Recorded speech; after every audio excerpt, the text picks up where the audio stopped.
welcome to the Melee Madness podcast. That's right. Oh, yeah. Welcome to the introductory or pilot episode that we have for our podcast. We are calling it Melee Madness. I am Melee James, and over here we got... Melee K or Charisma, whatever the fuck you want to call me. You're already like, whatever the fuck this, fuck that. Well, I What? realize that being one letter is probably confusing to people. It's just that Melee K sounded better than Melee Charisma. That's like so long. That's So, true. I just love how yeah. this is the very first pilot episode. And of course, it's a pilot episode. We're going to be wonky. And you're just like, yeah, whatever. Call me whatever the fuck you want. I don't care.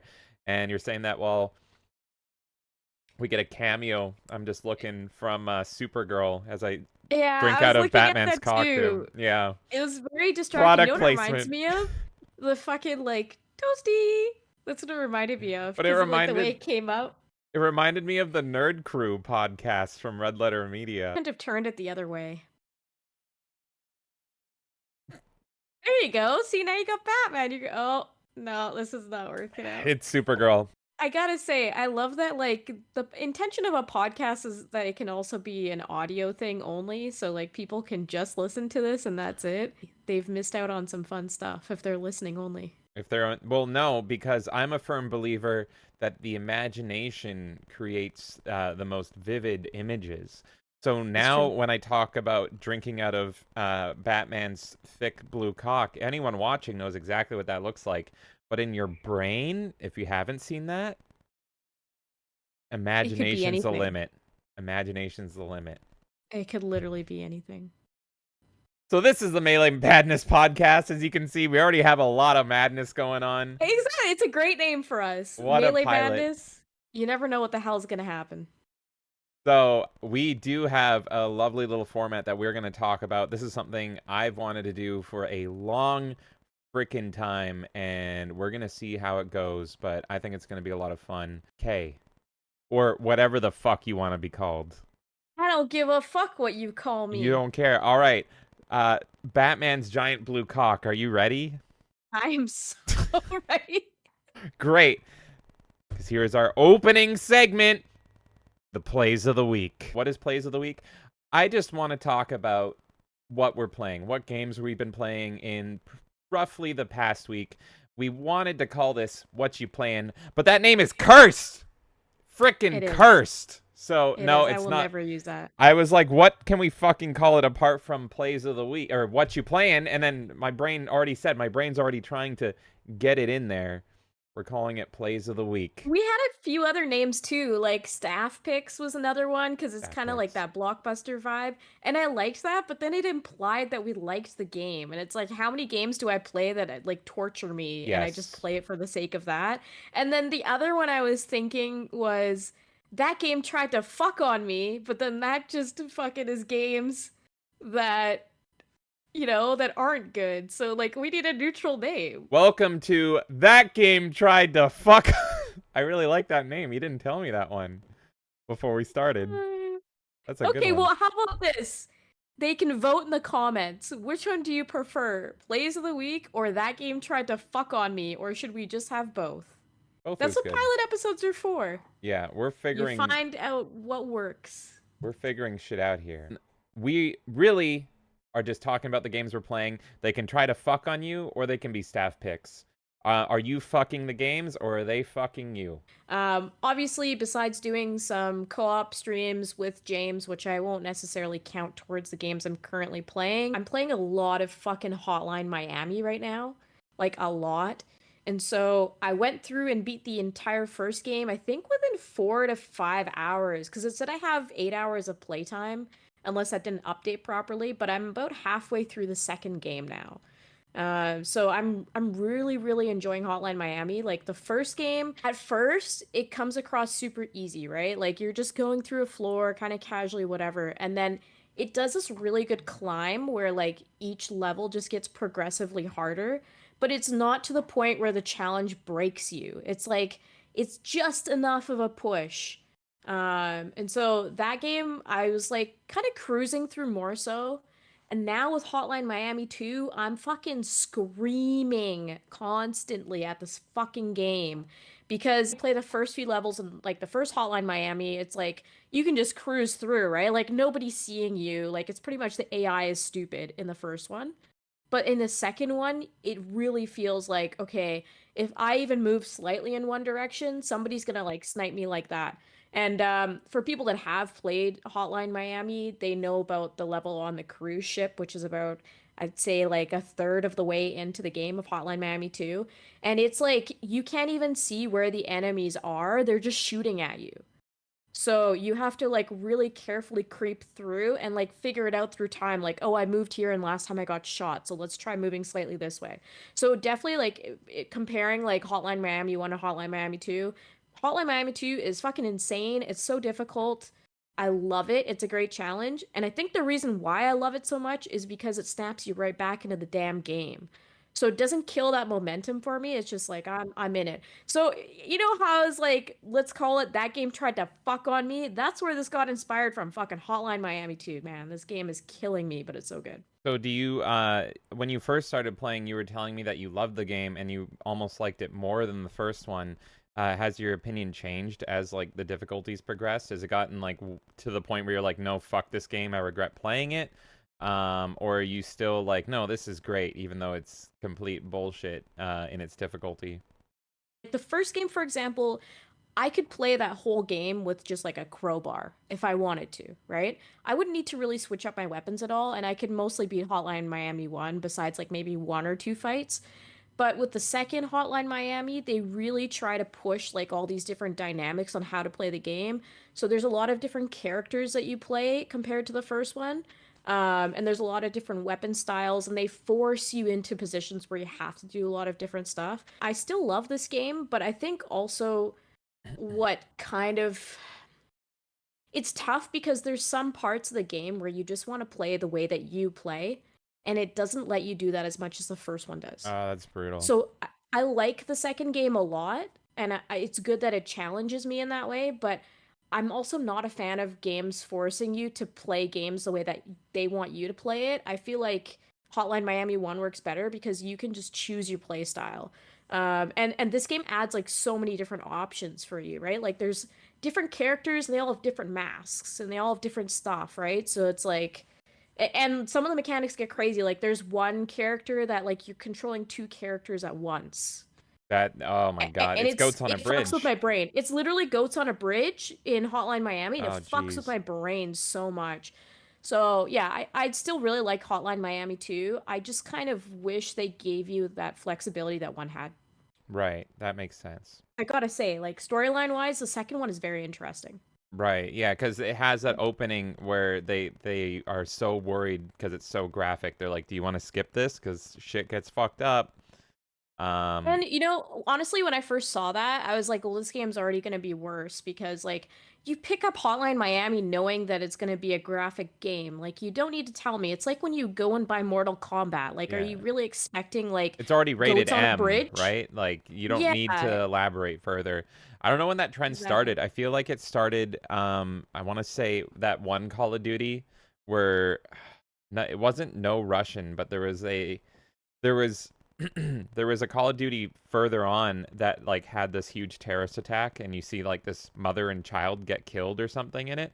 And I think that was the first one if I remember correctly. I never played it. I think it was Modern Warfare 3. Um where that happens and like right before the scene or something it's like, "Hey, something really sad's going to happen. Do you want to skip it?" But I think they then Yeah. retroactively added a no Russian skip because by the time I got around, because I was never a Call of Duty guy, but by the time I got around to playing the no Russian, which was Modern Warfare 2, it was in there and it said, "Do you want to skip this infamous scene?" Pretty much, and it's like, really?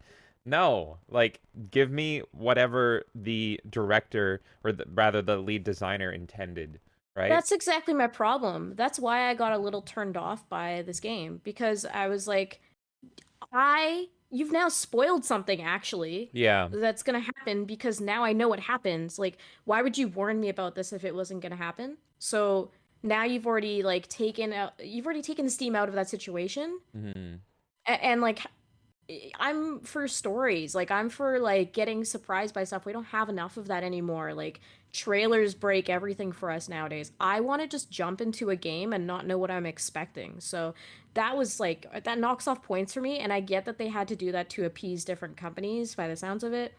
Was But that the yeah, reason? It wasn't like because they just I, foresaw a disaster? Like I don't know what the reason was that they put it in. I don't know if they've ever explained it.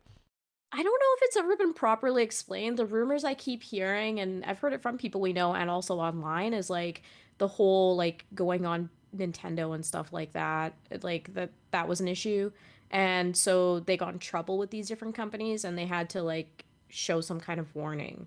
I don't know if that's true. I've never seen confirmation of it, but there must have been some kind of conversation because why would they randomly do that? And the first one doesn't retroactively have that. Like they didn't add that in to say like, oh, there's graphic scenes And there's because fucked up shit in you the get first one. yeah, in the first one you see people's skulls like bashed in and shit. I mean, that's constant, right? In Yeah. the game. It's a very graphic game. So why would you add it to the second one? I don't know. There must have been some kind of conversation somewhere. Maybe it was to prevent an AO. I don't know. Yeah, maybe. It's also weird to me that Hotline Miami, the first one was such a famous, popular game at the time, and then 2 came out, and then people didn't really like it as much. And two's been out for a while, and I have heard nothing on a Hotline Miami 3. I don't know if that's in the cards at all or anything, but it's been completely silent. They've done similar games. They did that one that was the banana one or whatever. I don't remember what it was called, but it was Ape Out, I think. there was Ape Out, which was kind of like it. It was like Monkey Hotline Miami. And then they Yeah. also did that one that was like John Wicky. It was like but it was like ballet shooting, and that was also Devolver, and that's kind of Hotline Oh. Miami. The other one that I like, I'm not sure if you're describing it, but Not a Hero. I know That you're one's not a fan of similar. that, but Yeah, I didn't I like like Not a it. Hero. But no, I can't remember the name of the other one, but it came out like a year or two ago, and people loved it. And it was like imagine Hotline Miami, but as a side scroller instead of a top down. And it Hmm. was slow mo, and you could pretty much parkour off people's heads, but you dual wield pistols and stuff. I can't remember the That's freaking cool. game, but you might like that one after you're done Hotline Miami too. I'll get you the name when we're not filming a podcast. Yeah, yeah, But find out for me because I'm curious. And to what you were saying about Hotline Miami too, and please, I'm not going to take up the whole like podcast talking about Hotline Miami, but I definitely could if I wanted to. no, I don't know if you have Um, other games you're talking about, but you can no, totally talk I'm about. just going to speak on Hot because Okay. other games, I'm planning on playing Final Fantasy, but Oh I yeah, haven't yet. that'll be next So episode. maybe we'll Yeah. see. Okay. Um, but yeah, I'm only speaking about Hotline Miami. So I don't understand why people don't like Hotline Miami 2 as much. Like I've heard some of the complaints.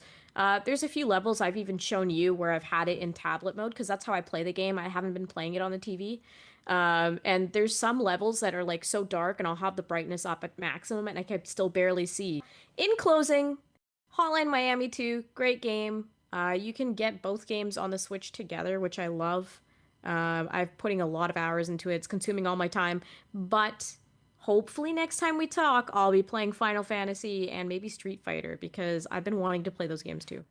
So was there anything else you're playing, or is that all? I I've dabbled here and there, but I haven't really committed to any other games much. I Okay. mean, Pac-Man 99 is a consistent one, right? But Right. Right. to me it's like the same thing as like, getting lunch or something. It's like you're going to get lunch every day. I'm going to play Pac-Man 99 Do you for eat half an or do hour you every play day. Pac-Man? Play Pac-Man That's the choice. Okay. Well, because I'm eating in the game. that's true. Duh. By the way, that whole Nintendo thing were the fucking hours because you said I must have played more than this. They're Yeah. bullshit. They only update every 5 hours. That's why. Oh, really? Okay. So if you look at your profile, and this is the only fucking this profile that does it between any modern platform. It's so annoying. Um, you go on Steam and it will tell you to the fucking decibel how many hours you've played. On Switch, if you're under 5 hours, it will say played for a little while, and then every 5 hours it will say 5 hours or more, 10 hours or more, and that's what it does. And so Yeah. if you're like, I've only played for 5 hours, you may have played for 9.9 hours. Until you Right. get to Yeah. that 10.1, you've played only 5 hours, Yeah. which is kind of That's an kind of stupid. it's annoying. It's totally annoying. Okay. Actually, I can kind of see why they did that system though, because it's more for other people, right? So Mhm. it's like, this person just played this game, or this person's played like 65 plus hours, but like, does anyone really care if you've played 8 or 10 or whatever? Whereas like somebody looking at their own stuff might be like, oh, how many hours did it take for me to beat this game? I've only had my Steam account since like 2010, but that's always been like perfectly just giving you everything. Only since 2010. It's been 13 years, Oh damn my it. god! I'm fucking old. But like I was even late to the game, like having it only since 2010, because I was really a console gamer for years before that. I did not play on PC during the Xbox and 360 era. It was only when it started 360 era started to go down that I started getting back into PC gaming. But that Games we're playing. I feel like we're taking over another segment. yeah, okay, that's right. So let's talk about what games I am playing. And here's the thing, everything I've been playing for the most part has been on stream. So if you're watching us, chances are you know what I'm going to talk about. But first off, I want to talk about Batman Returns on the Super Nintendo, which I streamed recently, and then I beat it off stream. I usually, when I beat it off stream. But you were deadpan for that, did you? Okay, there you go.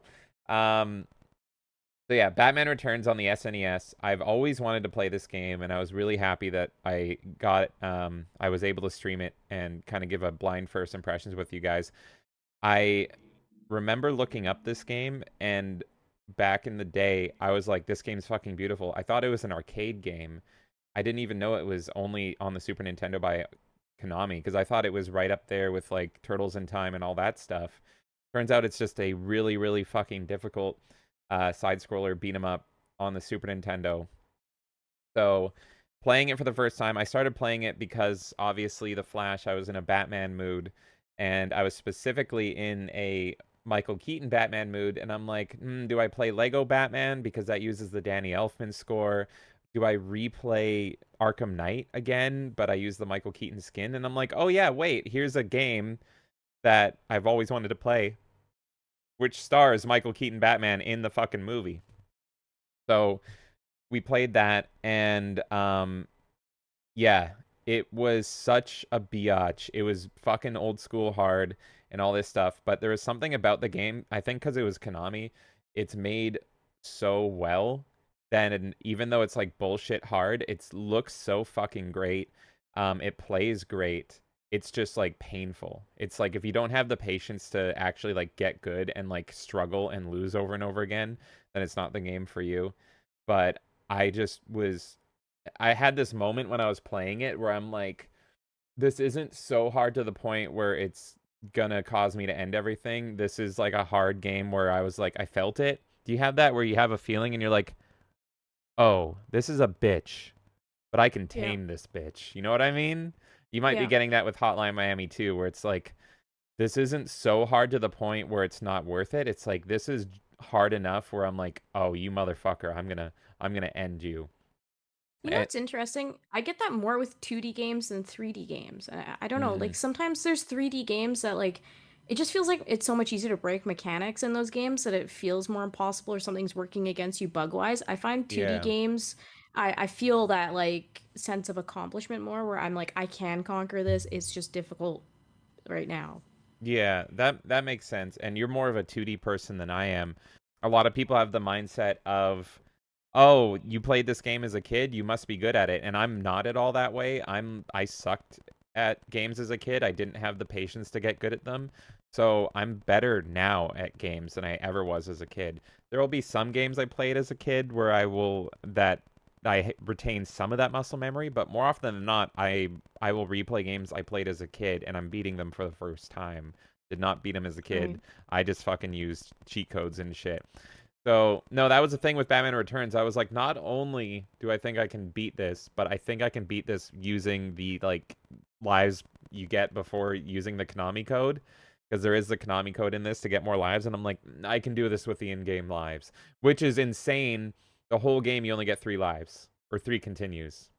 It's crazy to me. Like, I And get why people save scum. Like, how are you able to beat this many levels with 3 lives? and oh my God, it's such a bitch. And it when I was getting to the end, so the way I played it was I wasn't even planning on beating it. I was just kind of chipping away at it. I kept it on pause and like I would just go back to it when I had the time to during the day and I would play a level.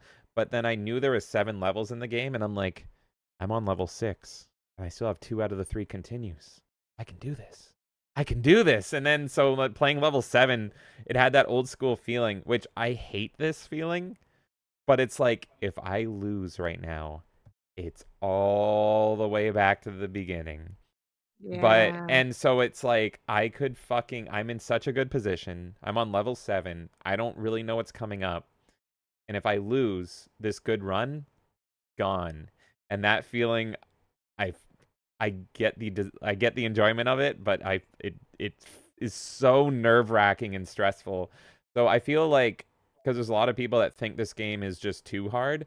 I think this game would actually it's not talked about a lot. And I think this game would be talked about a lot just like Batman on NES if you could just start at the level. If they had the level passwords like they did back in the day. So you beat a level Yeah, and it's like, exactly. congrats, you beat a level. Here's your level code. And so you can always start at a level you haven't beaten. If the game had no change and just had that, just that, it would I think this game would be considered a fucking classic. This game came out, like, when that was still the norm to put passwords into games, right? Oh So is it yeah, just yeah. something they decided not to do? It's very bizarre. They built it like this isn't the only game to do it. They just built it as like a you get one run at the game, you can't beat it in one sitting, go fuck yourself. And it's so painful. Um I think maybe if they did do that password system, maybe people would think the game's actually too easy. But I don't know. It's hard to say. The only way to do that, there's no way really to do that because the game's just not built that way. But just having Well, a level here's my system. question. Hmm. Here's my question for you. So you said you have 3 continues or 3 lives? Because that's very different things. So Like, do you you get got multiple so lives you in a got a health continue, bar or and you have 7 lives in that okay, health bar.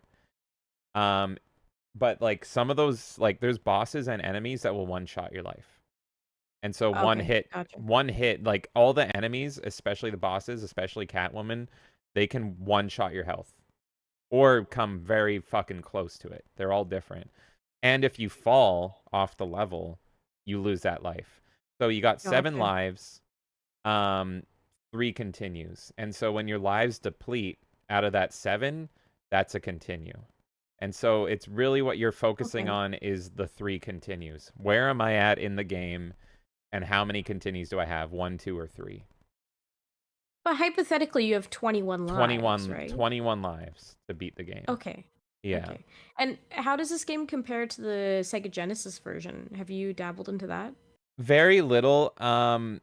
So I think one of the reasons I like this game better, but I might actually, I mean, who knows? Maybe I'll play the Sega Genesis version because the thing I love about this era, and I've talked about it before, is just because a game is called the same thing, it doesn't mean it's the same game, and games can be Yeah. radically fucking different.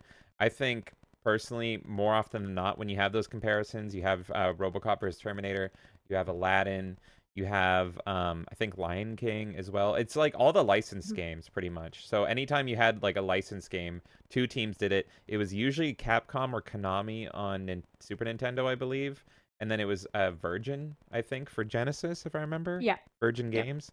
Um, More often than not, I think Super Nintendo won. In my opinion, and I played a little bit of Batman Returns on Genesis. Maybe I need to give it like a full go, but it feels like clunkier to me. Whereas you pick up Batman Returns and it's like, oh, this feels good to play like right away. It's a total fucking bitch, and there's parts that are bullshit and everything. But as soon as you play it, you're like, oh, this feels good. Whereas if you go without any nostalgia and you go play the Genesis one, you're like, oh fuck, here we go. Here's that old jank that I don't like Yeah. anymore. You You know what I say mean? that, but I gauge my interest in, I guess, in a bit of a unique way because I look at how interested people are into games based on how they sell in our store as well. Mm, So, like, we haven't had a copy of the SNES Batman game yet, but we've had a few of the Genesis version, yeah. and it's very quickly, and it doesn't sell cheap. Like, I mean, the game itself is not astronomical, but it's definitely like up there for a Genesis game, for one that you could probably find fairly easily. So Interesting. I find it interesting. Like, there is definitely an active interest in that game because every single time I put that game up on the shop, it's gone within like a few days. And there's other games that obviously sit for a long time on the system. I still have some Sega Genesis games from like 6 months ago. Yeah. But Batman, I've gone through, I think, 3 copies at this point, and each one has been within a week. Well, I have my own copy, so fuck it, you've inspired me. I'm gonna stream that too. Let's stream that, and then I can do a comparison. I have a feeling that personally I'm not gonna like it, but the thing is that cover and everything, it looks nice on the shelf. And we did a video Yeah. of the Genesis one, and it's got a great intro, but I don't know what it is. It's just like maybe it's because I just prefer the Super Nintendo, but a lot of Genesis games just have a certain like jankiness to them that isn't present in the Super Nintendo versions. Like for example, Aladdin, that's that's a game where both versions are considered really good, but I think the Super Nintendo version is better. And it's not just because of the music. The reason people like the Genesis version is that you have a sword and you feel Yeah. fucking cool because you have a sword, whereas on Super Nintendo it's like a platformer. The thing is, playing it feels better on the Super Nintendo, whereas it feels a little janky on the fucking Genesis. But I will just to prove I'm not 100% Super Nintendo. RoboCop versus Terminator on Nintendo is fucking garbage, and on the Genesis, it's one of my favorite Genesis games ever. Interesting. So Okay. that's Yeah. one where the Genesis like flat out wins. The I don't know if it's NES or I'm pretty sure it's Super Nintendo for RoboCop vs Terminator. It's a garbage game, but on the Genesis, it's a Mm. fucking awesome game. So I'd be really interested to see you kind of play 2 games side by side. And I know, like, for you, you didn't grow up on the Genesis. I did, no, not at so all. I Yeah. think I'm very mentally forgiving of Sega Genesis games in comparison. Like, I find that anytime I play a Genesis game, I prefer that version. I also Mm. like the audio more, which is a very uncommon opinion. Most people get bothered by the Genesis sound. I love it. I think it's a lot to do with what you grew up with and Yeah. audio, especially for me, because I have a terrible sense of smell. I'm smell blind, but audio for me is what kind of triggers nostalgia more than anything, and Yeah. music and all that stuff. So if you grew up with a Genesis, you're gonna automatically love Genesis music because it sounds so unique, and so that it's just like, oh, that brings you back to your childhood. Um, I just think like not growing up with a Genesis, I'll hear some games and I'm like, what the fuck is that? But then I love DOS. I love how DOS sounds, and I did grow up on DOS Which has more of games. a chime to it than Genesis. Like, Yeah, so I arguably kind of I muddier. get it. I get it. Like for DOS, there's like kind of almost a magical wonder to how it sounds, and so maybe that's how Yeah. you feel with the Genesis. But then not growing up with the Genesis, you don't get any of that childlike wonder rushing back. You're just like, what the fuck is What is this this? sharp sound that's Yeah. coming at me? Yeah, yeah, I get that. I get Yeah. that. To swap it up, I'm going to talk about a game I streamed, but not one I streamed recently. And that is one of my favorite games of all time, Star Wars Battlefront 2. And I've talked about this at length. I fucking love this game to the point where I am forever angry at EA because I'm pretty sure they're the reason that Battlefront 3 was canceled. Battlefront 3 was going to be a fucking masterpiece. It was literally just going to be Battlefront 2, but it was going to come out in that era of Tony Hawk's American Wasteland where they tried to Mhm. eliminate loading screens. That's Terrible idea. what no, this is great. This is But great. I mean, like, it's impossible to eliminate loading No, screens, it's is what I'm not. trying to Did say. you play Tony Hawk's American Wasteland?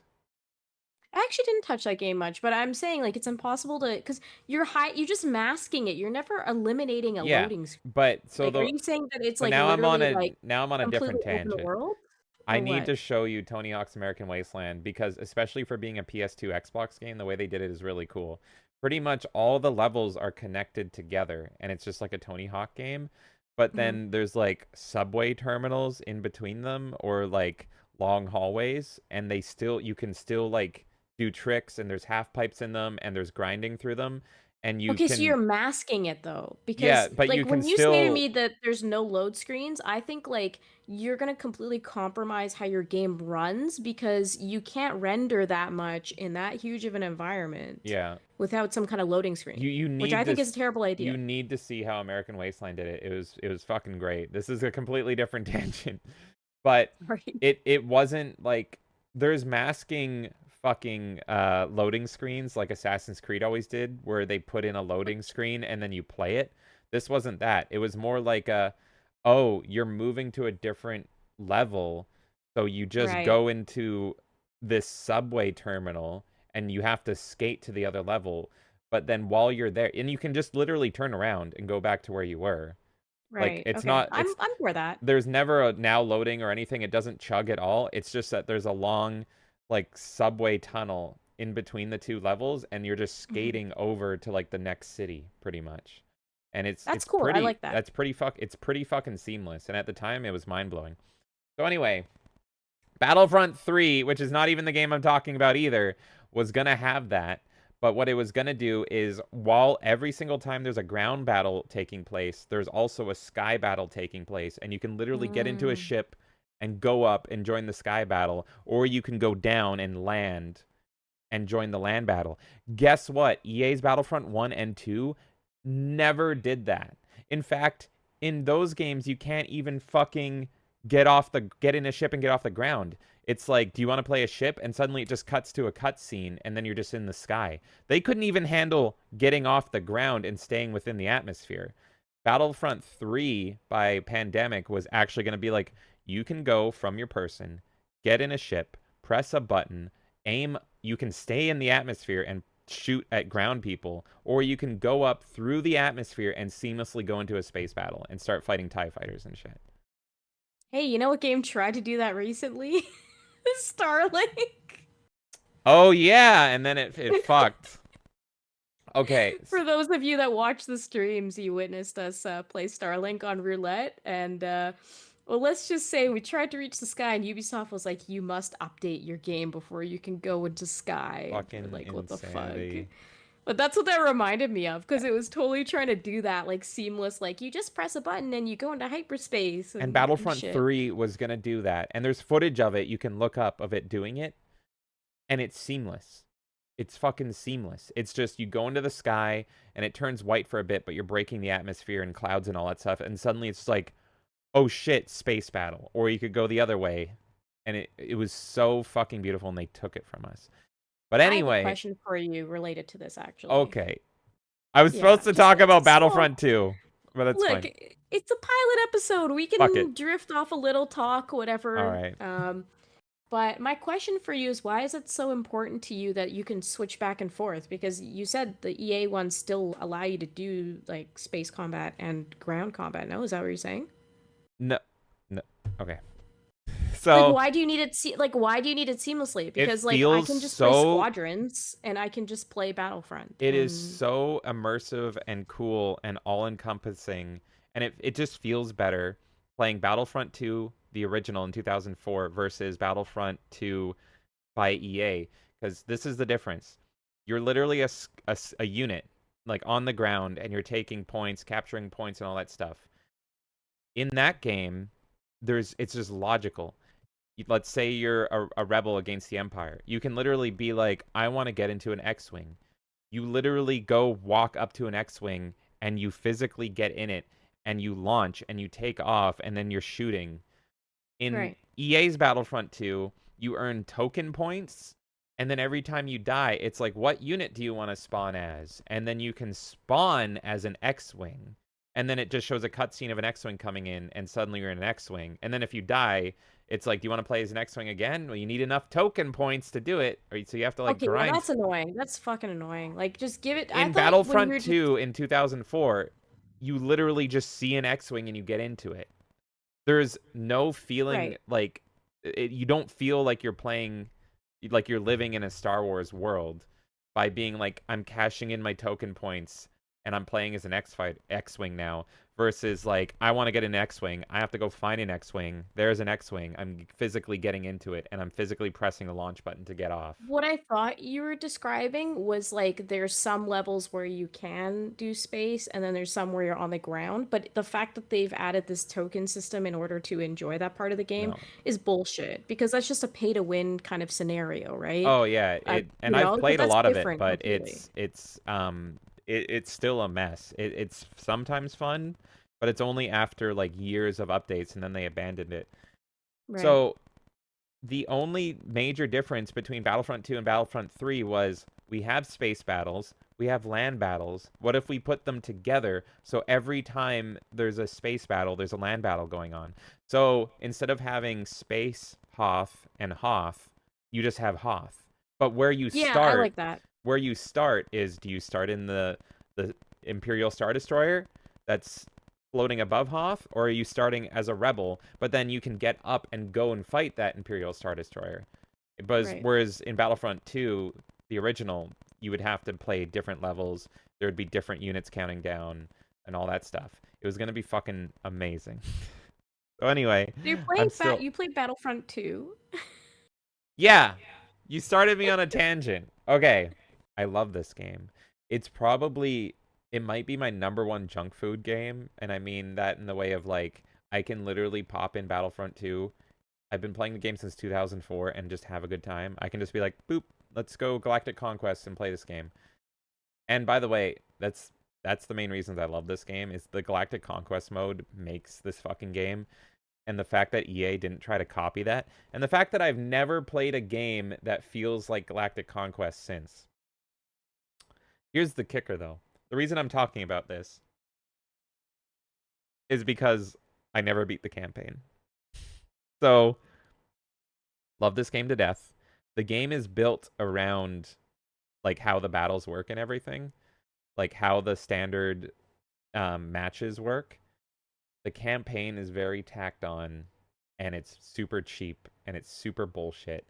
The story of it's actually cool, but actually playing it is pretty fucking frustrating, because the way that Battlefront's major game mode is supposed to work is your side starts with, like, I don't remember the exact amount of units, 200 units.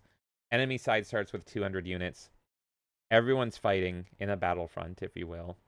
And then every Ooh, kill you set the title. that one of the side gets ticks away from the unit resources of the other side until they get to 0. Or if you capture all the points on the map, the enemy has 10 seconds to get one of the points, or else they lose because they have no control points and they can't spawn anyway. That's Right. the game. In the story mode, you're given random objectives to do, but you're given a cap on how many units you have to tick down, and your enemy has infinite. And so you're working against not only your own skill and fighting all these enemies in an environment that's not built. It's like the game isn't designed for this, and they put a limited cap on how many units you can spawn in, but then you're spawning with all your allies as well, the AI allies, and so it's extra frustrating when it's like you're doing fine, you're not dying, but your fellow stormtroopers are running in and getting killed, and that's actually affecting you. And so it's Yeah. hyper frustrating, because it's like you have to do this completely bullshit thing, and you're just about to do it, but 20 stormtroopers just died on your side. You have no control over them, and it's like, oh, sorry, you failed. So I never beat it for that reason. And the funny thing is, I've Yeah. dabbled in the campaign a lot of times, and I've always wanted to beat it because it's one of my favorite games of all time, and it was a sore spot for me in my brain to be like, you love this game, but you've never fucking beaten the campaign? Like, what? That's a debate in itself, by the way. Can you Yeah. truly say that you love a game until you've seen it until the end, right? Yeah, and I mean, I know a lot of people that played Call of Duty and played Halo back in the day, and they never touched the campaign. And meanwhile, I love Halo for the story in the campaign. So it's interesting how people can kind of love a game and then not even play what is the core mode. Now, I have to stress, the campaign in Battlefront is not the fucking core mode. And that's why I've coped so many years not beating it. I finally beat it. And I've played it so many times and I've gotten close. In fact, There was one time I played it and I got to the last mission and I didn't know it was the last mission and I just stopped playing it because I hated it so much. I didn't realize I had one more fucking mission to do. So anyway, I beat it finally. I just want to say that. I will fucking stream this game again. I love this game, but I never want to play the campaign again. And here's the thing, the campaign's actually story-wise pretty cool because the campaign was written in 2004. And for any Star Wars fans out there, because of course I have to talk about Star Wars. Star Wars is going to be the thing. It's always Star Wars and Batman with me, where it's like everything just relates to that. They retconned the clones through Clone Wars to be like, oh, they aren't, like, it was implied before Clone Wars that Order 66 is actually, like, they always knew Order 66 would happen, and so in the back of their heads, like, every clone knows it's like, oh yeah, Obi-Wan, you're the best. I'm gonna fucking kill you one day when I get this order. It's just Holy orders. shit. So that was the implication a lot of people, including myself, had, where it was like, oh, the clones were always evil. Evil. I'm on their side. Yeah. But, like, they always knew that one day they were gonna fucking wipe out all the Jedi and kill them all, and they're acting all fucking buddy-buddy and all that stuff. Clone Wars retconned that. Or you could say, I don't know if it was actually always a plan, they clarified it, that there's actually a chip, and when Palpatine says execute Order 66, they get brainwashed. That's what I was just thinking about as you were speaking. I'm like, Mhm. isn't the implication more so that they thought that they were all allies and then all of a sudden it was out of their control So in the rather than them campaign, insidiously doing it? and here's another reason why the campaign is good. A lot of people always say, oh, hey, why can't we ever have an Imperial campaign? And even Battlefront 2, EA promised an Imperial campaign, like the main campaign, which was the best part of that game, but it still wasn't great. The main campaign, you play as the Empire. You play as the Empire for like one mission, and then your Doesn't main count. and then the main character gets sad and defects and joins the Rebel Alliance. So it's like the opening mission, you're cool, and then she's like, I'm sad now, and it's like, oh, okay, EA, so you fucking lied. This campaign, Thanks. you're playing the 501st, which later became Anakin's clone squadron. But at this point, they just sound, and I think that was taken from this game. So you're playing as the 501st, and you're just playing a clone in the 501st. And in between each mission, and this is the best part of the campaign, you get narration, and it's like a war journal narrated. It's really fucking cool. Don't play the campaign. It's frustrating.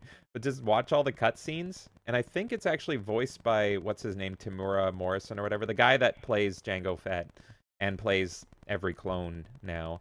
But they very clearly say in it, like, because the game transitions from you're the clones to now you're on the Empire. And so the 501st turn into Vader's fist, at least in the context of this game.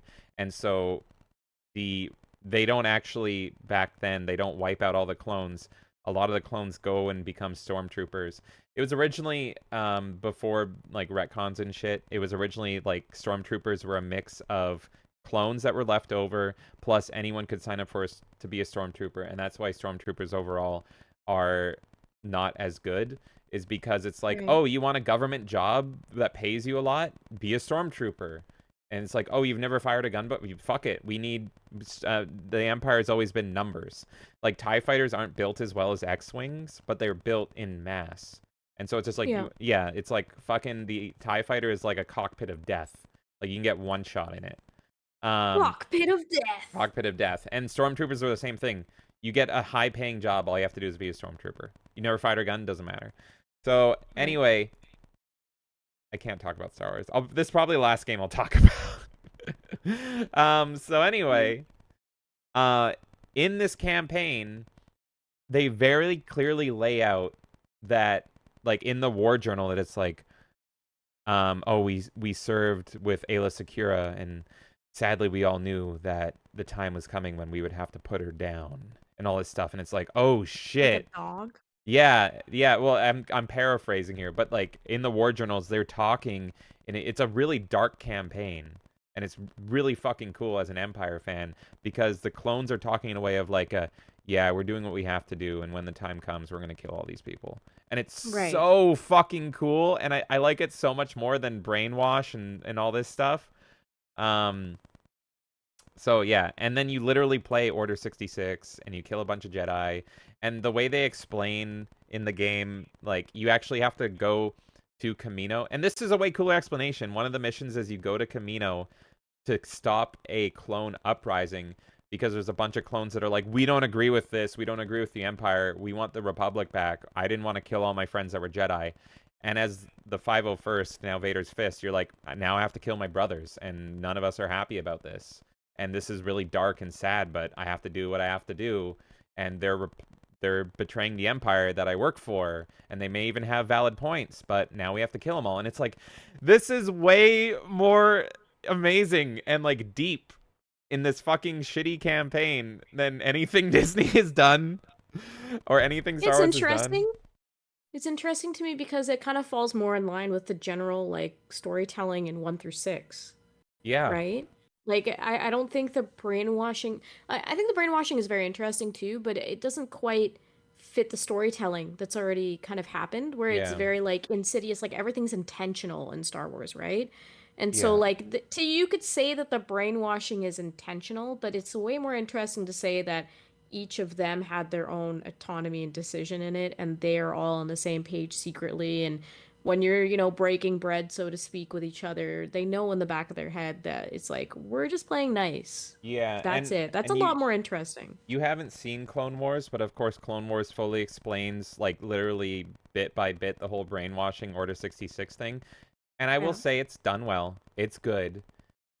I just like prefer the idea of it like them all knowing and then them having a moral decision.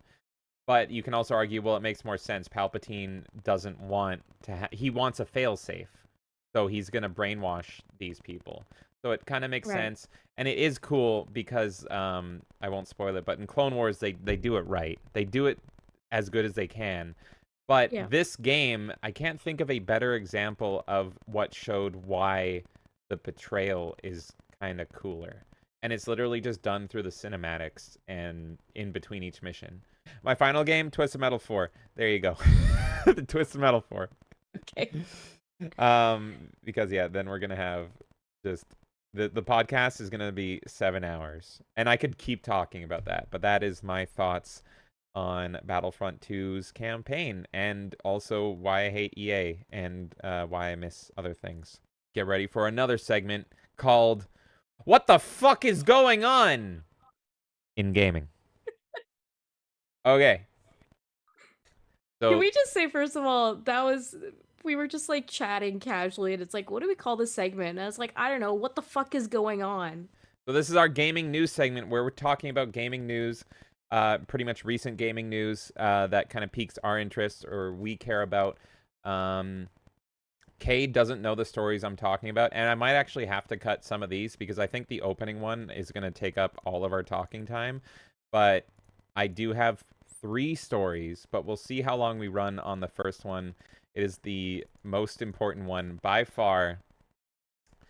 Let's talk about the Nintendo Direct. I have listed out every game that I think we are mutually interested in because the Nintendo Direct this week talked about a lot of games. There was a lot of games in there, but like I don't think either of us really care to talk about the DLC for what's the worst Pokemon ever or their acknowledgement of Tears of the Kingdom. So I only wrote down the games that I think you and I are interested in, and I think I can just run through them and kind of get both of our opinions. So this is kind of like a reaction, but it's a post-mortem reaction, if you will. But I like it. I'll quickly say that my reactions overall is Nintendo is the only company that still gets me excited about video games. If it wasn't for Nintendo, I think I would almost exclusively, with very rare exception, be a retro, because I guess retro for me is PS2 era, PS2 to PS3 era, but I would be mainly playing games still from that era, and then back. But Nintendo is really the company that, like, when I watch their directs, I'm just like, oh my god, did they just heckin' say this? Did they really say this? That's the only company still. I'll watch Xbox presentations, PlayStation presentations, PC gaming, whatever the fuck it's called presentations. Do not give a fuck. Oh yeah. What do you have anything to Yeah, add I before mean, we go to game by game? there's that's a whole discussion on its own, to be honest. So I'm just gonna be very brief in saying, first of all, the goalpost for what retro is always changes because as time goes on, these games are a lot older. So there's always that like meme that goes around that's like what you thought Mario was 20 years ago versus what it actually was 20 years ago. Yeah. And you go like, what the fuck? Like this is like a I'm 3D old. Mario that looks Look at yeah, me. exactly. Like Mario 64 would be 20 years ago, and like my brain would be like Super Mario World or Mario Bros. 3 or something, right? Mhm. So that always shifts. Like 360 PS3 is considered retro to a lot of people at this point. The Wii, even, which is like a painful thing for me to say. I kind of get it, but it's like, it feels weird to me to say all that stuff. Your So. Wii's really old to play with. Yes. Yeah, exactly. But so yeah, retro will always shift in what it is, and one day the PS5 is gonna be retro, and I'm gonna be like, that makes no fucking sense whatsoever. But it's gonna happen, right? Yeah. Inevitably. I think for And me, like true retro is always like I think the PS1 and 64 is the cutoff, and then everything after is not like to me. It's not retro to me, damn it. That's like kind of my mental cutoff. Everything after PS1 and 64 is like that still is new to me. I'm still playing those games. Old games interesting. to me are PS1 back. I have a metric for what I consider retro, and I don't think that it'll hold up the test of time. But my metric for it is, do I have to update the system in order to play that game? So Yes. if like the GameCube, original Xbox, and PS2 for me is the cutoff because I can load up the console, load up the game right away. Mm. Anything after that, I have to deal with internet connectivity, all this Yep. stuff. And I know like the store for PS3 and all, like they're obviously phasing all that stuff out.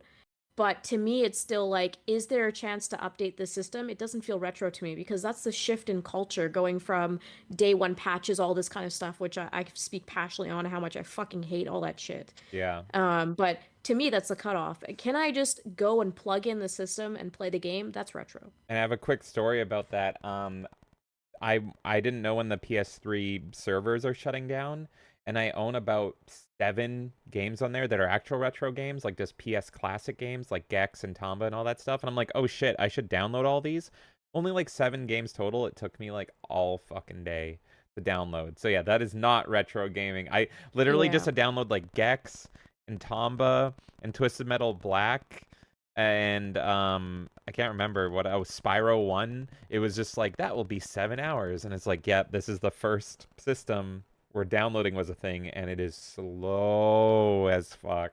And it was an Yeah. all day thing.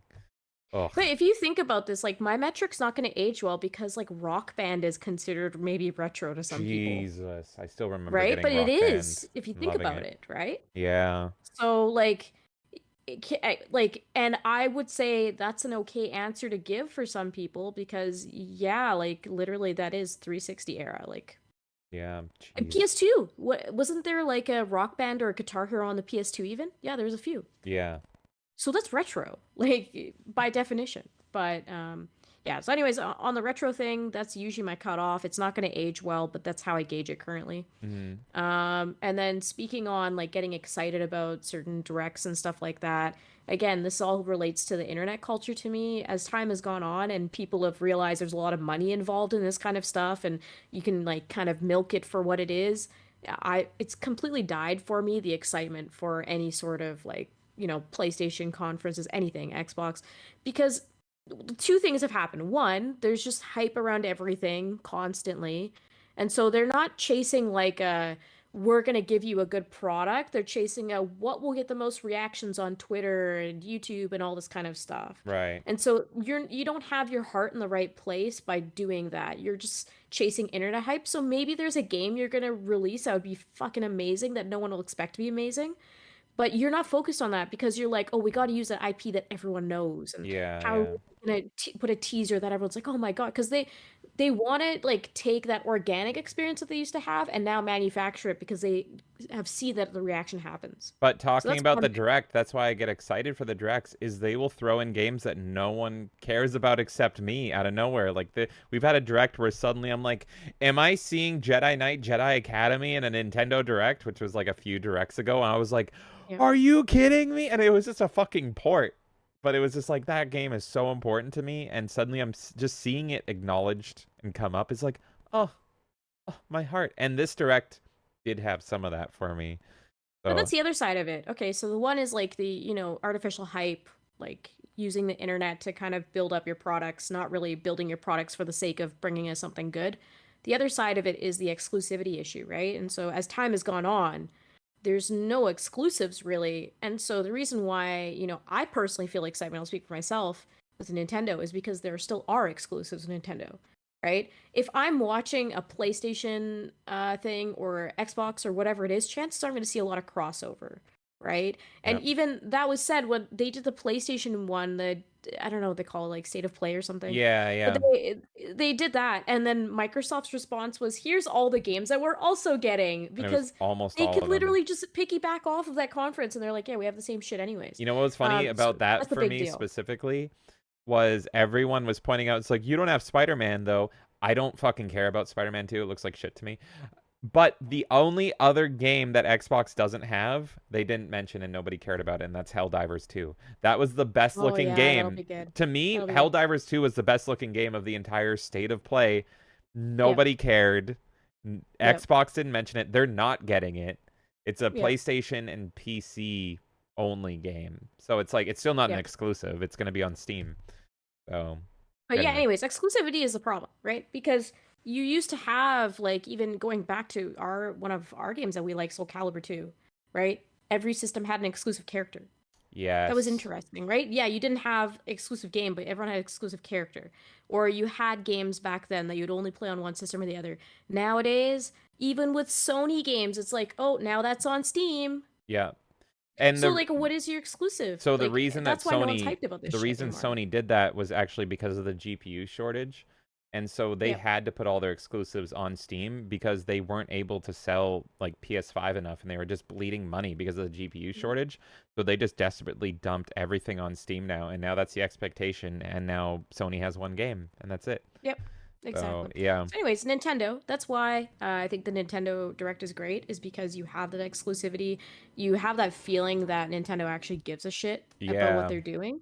And It's about the games. yeah, I mean, they're not perfect, right? You brought up the ports, and maybe I'll let you get into your list, but I'll just quickly say, I celebrating ports of games, and I've done it myself too.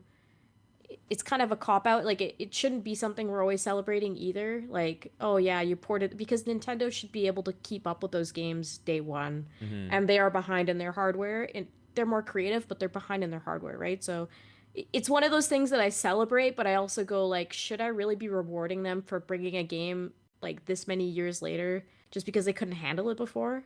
Yeah. Well, we are going to talk about that as we go through our Okay. game. So let us do a speed run. You give your opinion, and then I'll give my opinion on all these games. I'm going to run through them. Sure. Starting with Sonic Superstars. Ooh, Sonic Superstars. I'm very excited for that. I just love that the team understands the 2D formula. They get what the fans want finally. And like we saw this whole era with Sonic 06 and Frontiers and all this shit. And you know what? I don't hate Frontiers. I've played some of it. I don't hate it. But I like that they did Sonic Mania, for example, and now they're doing Sonic Superstars. And they're like, people love these 2D games. And we've put in these characters that people love. Amy's in it, all this stuff. So I'm really excited for it personally. Love the art style. Music was looking good from what I saw. I saw some people getting heated about it. I had no issue with it. I thought What was the overall really heat? I didn't. I good. didn't see any heat. I saw some people making comments about how the music sounded like Sonic 4, and some people didn't like that, and some people did. Okay.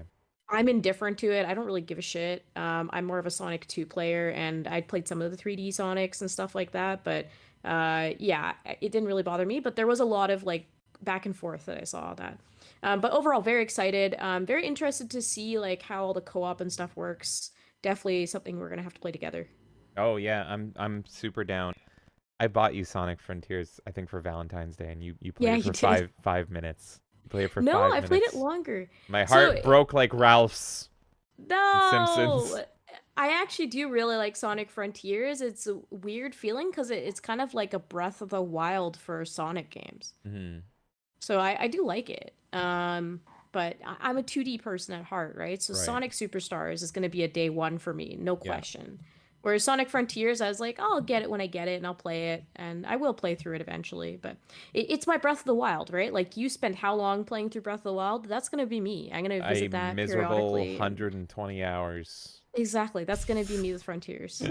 My opinion on Sonic Superstars is it's fucking beautiful. I love the colors. I love how they pop. I like the transitioning between timelines. It's got a Sonic CD thing kind of going on where it's like old school 2D and then new school. I haven't played a lot of Sonic games, but one that I really want to play is Generations. So I'm going to have to play Generations before this because that was another Sonic game that kind of did the old school meets the new school. I think this game looks better.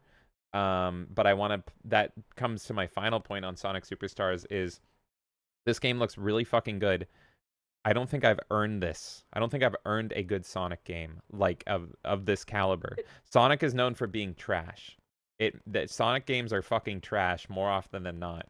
And then there's just a few gems sprinkled in. There's a few emeralds, if you will, sprinkled in amongst the Sonic games. So before I play this game with you, I need to go suffer a little bit, I think. I need to play some Sonic 06. I need to play some Shadow the Hedgehog. What Hey, other Shadow the Hedgehog is a good game, okay? Most It's people just think it's Sonic with a gun. terrible and It it's is super terrible. okay. It's a guilty pleasure game. It's like one Oh, of those okay. games that you play later and you're like, okay, this was kind of quirky for its time. So I need to build up my Sonic palette, I think, before I play this game. You know what I mean? Yeah. Because this game looks too good, and I don't think I will fully appreciate how good it is until I've suffered like you have, if that makes as a Hey, Sonic fan. for the sake of streaming, please feel free to play these other All games. right, I will. But I don't view it that way. I don't feel like you have to earn it. Like if there was a really, really good Star Wars game that came out or a Batman game that came out, would you tell me that I have to go and replay all these other games in order to play this one and enjoy it? No. Yes. Well, okay, I don't have the same opinion. But For me, also, gaming is like I a penance you have to pay. It's I'm a right. masochist, and you have to suffer. But Right I now. also disagree with you that Generations is compare like I see it In the because you're kind theming, of turning, but like I think Sonic Mania would maybe be more so the game I recommend you try right before this one. I see a lot of Sonic Generations and a Sonic CD influence on this one, Yeah, but Sonic CD for sure, but I'm just saying like if you want to understand the flow of those 2D games and kind of see what they're going for nowadays, I would do Sonic Mania. okay. By the way, for Batman and Star Wars, whenever you want to play the games, you tell me, because you said that, and it's Well, like I there's will some I will that I tell you what have. Star Wars games to play, and I'll tell you what Batman games to play. Batman and Star Wars are different for me. Batman, I've only like dabbled, but Star Wars, I'm a pretty big fan as well. So different experience.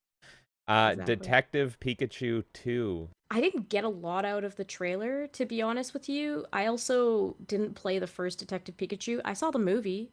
I loved the movie. I was looking to see what Pokemon they would have in Detective Pikachu.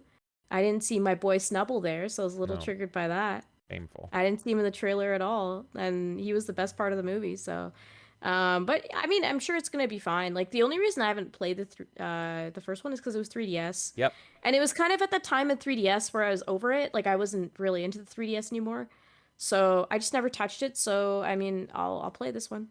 Yeah, so I brought this up on Twitter. I was like, "Oh, I'll play this game. Doesn't look the best. It's a little weird, but I like detective games. It almost could have like a point and click element." But I was like, "It's very much called It's called Detective Pikachu Returns, and the first game is on the 3DS."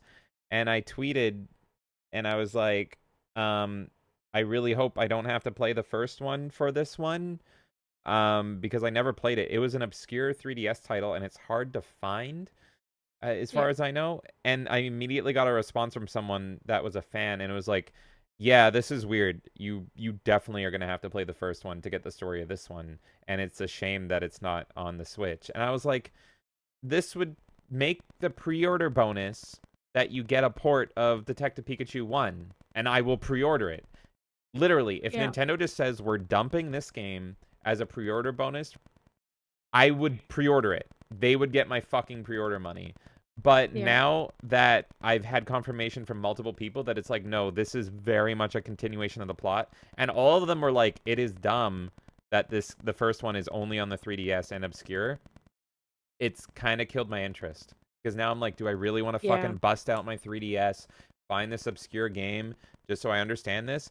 And I am fine with the game existing and being a direct continuation and all that stuff, but Nintendo, give me fucking access to the first game. That's all I'm asking. I'm not asking for it to be polished up. I'm not asking for it to be made prettier or increase the frame rate or anything. You just have to eliminate the 3DS elements and put it on the Switch. That's all I need, and I would get the game. That's I my think thoughts. there should be a general rule of thumb that if you make your system like portable exclusive, that you should at some point port that game over if it's like a series you're going to continue, right? So like this is the equivalent of like if they did A Link Between Worlds 2, Right. right? Because storyline wise, you would need to play the first one. Well, you can only play the first one on the 3DS.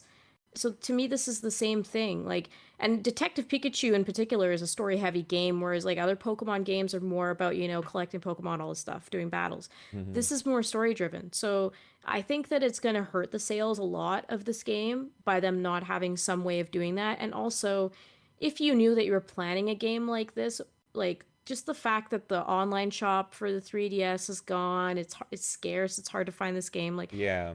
it's not really forward thinking, right? Like maybe this game should have either been released earlier in the Switch cycle when the 3DS was still kind of phasing out, or you should have a port of the game on the Switch. Now, I get that it's complicated to port 3DS games, so I'm not knocking them for it, and maybe it's planned for the future, but it's a frustrating situation when you have those portable only games. I'm of the belief that it's touchy. Like, should you really make a mainstay game on a portable system?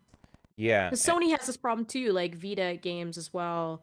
I'm sure there's Vita games that I'll never play in my life that are important to series that I There, like. there was, I think, 2 Battlefront games that Pandemic did on the, I want to say PSP. Always wanted to play them, but I've never fucking owned a PSP, and Yeah. the only way to play them is to dig that up. And one of these days, I'm gonna play it. But yeah, no, I 100% agree with you. Okay, moving on. We got the big one. I think this was the biggest one for a lot of people. This is Super Mario RPG remake. Ooh. Oh my God. Okay, first of all, so we're in Pacific time zone, so we were watching this shit at like 7 a.m. 6:30, 7 Yeah. a.m. I rolled out of bed. By the way, that was what did we do the previous night? Was that the co-op stream that we did?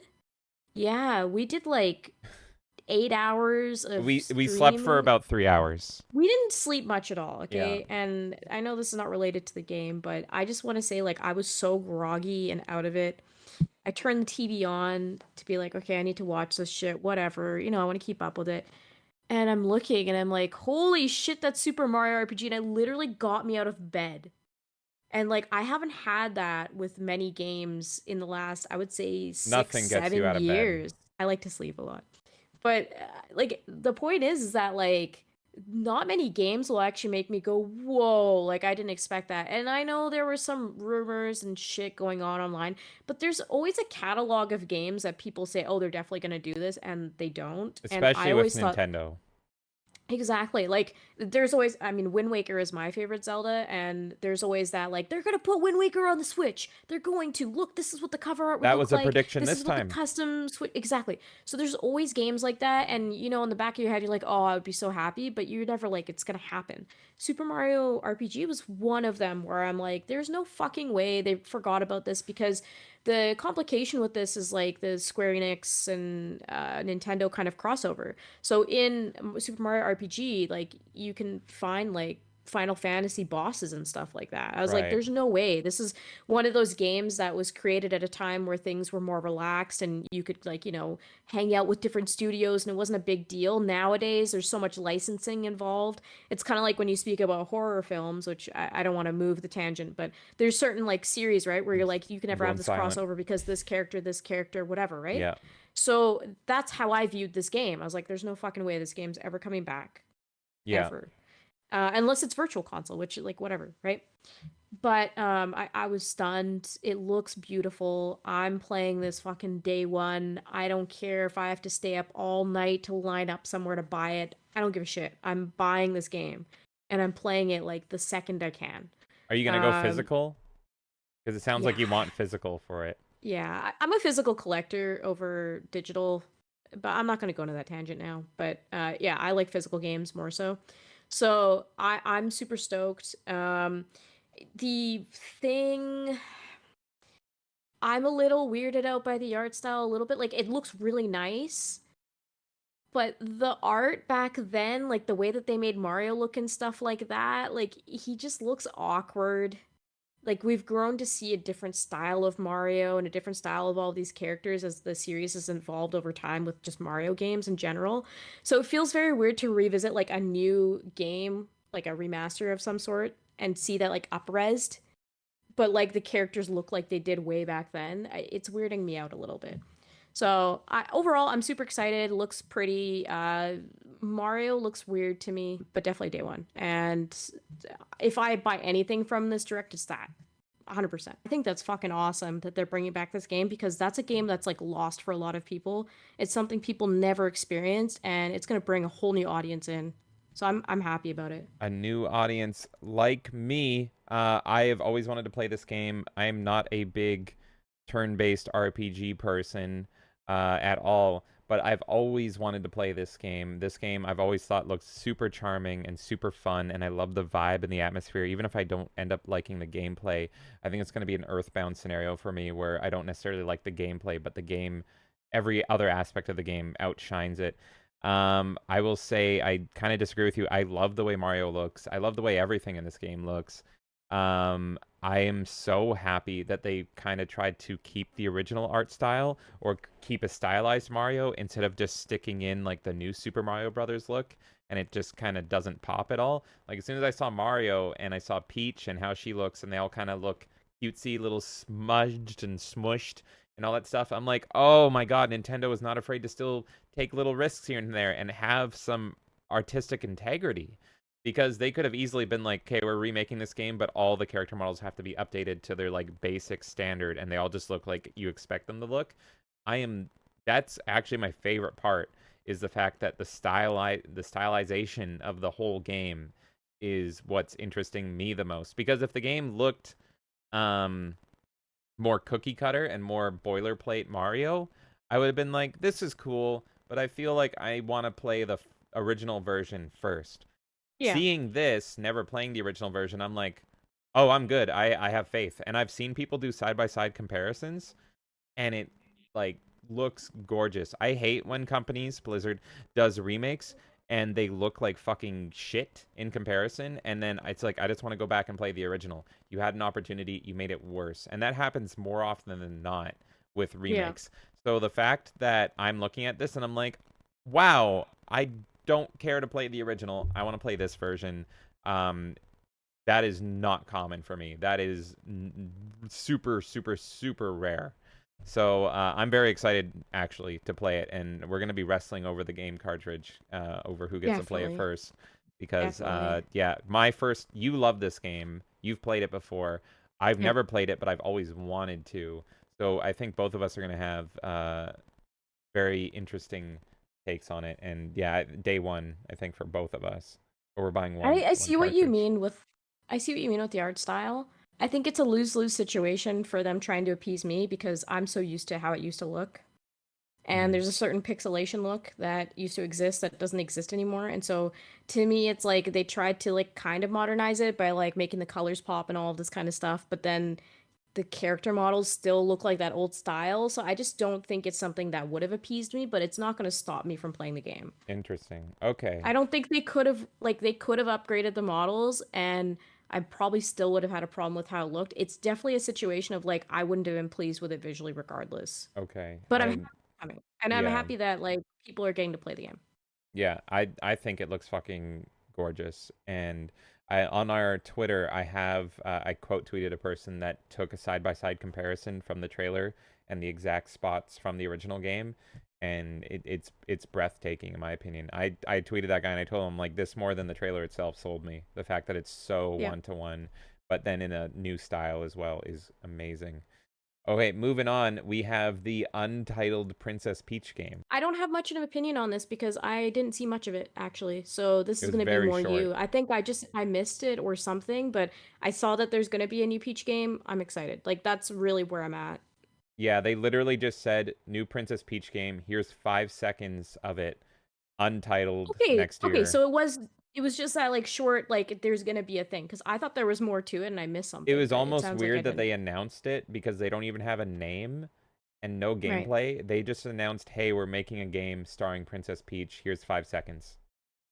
So here's my question about it, which I don't think you'll be able to answer, but are they going to go off of the movie version of Peach? Is They're that definitely kind not. of the vibe? It's No? Okay. definitely video game Princess Peach.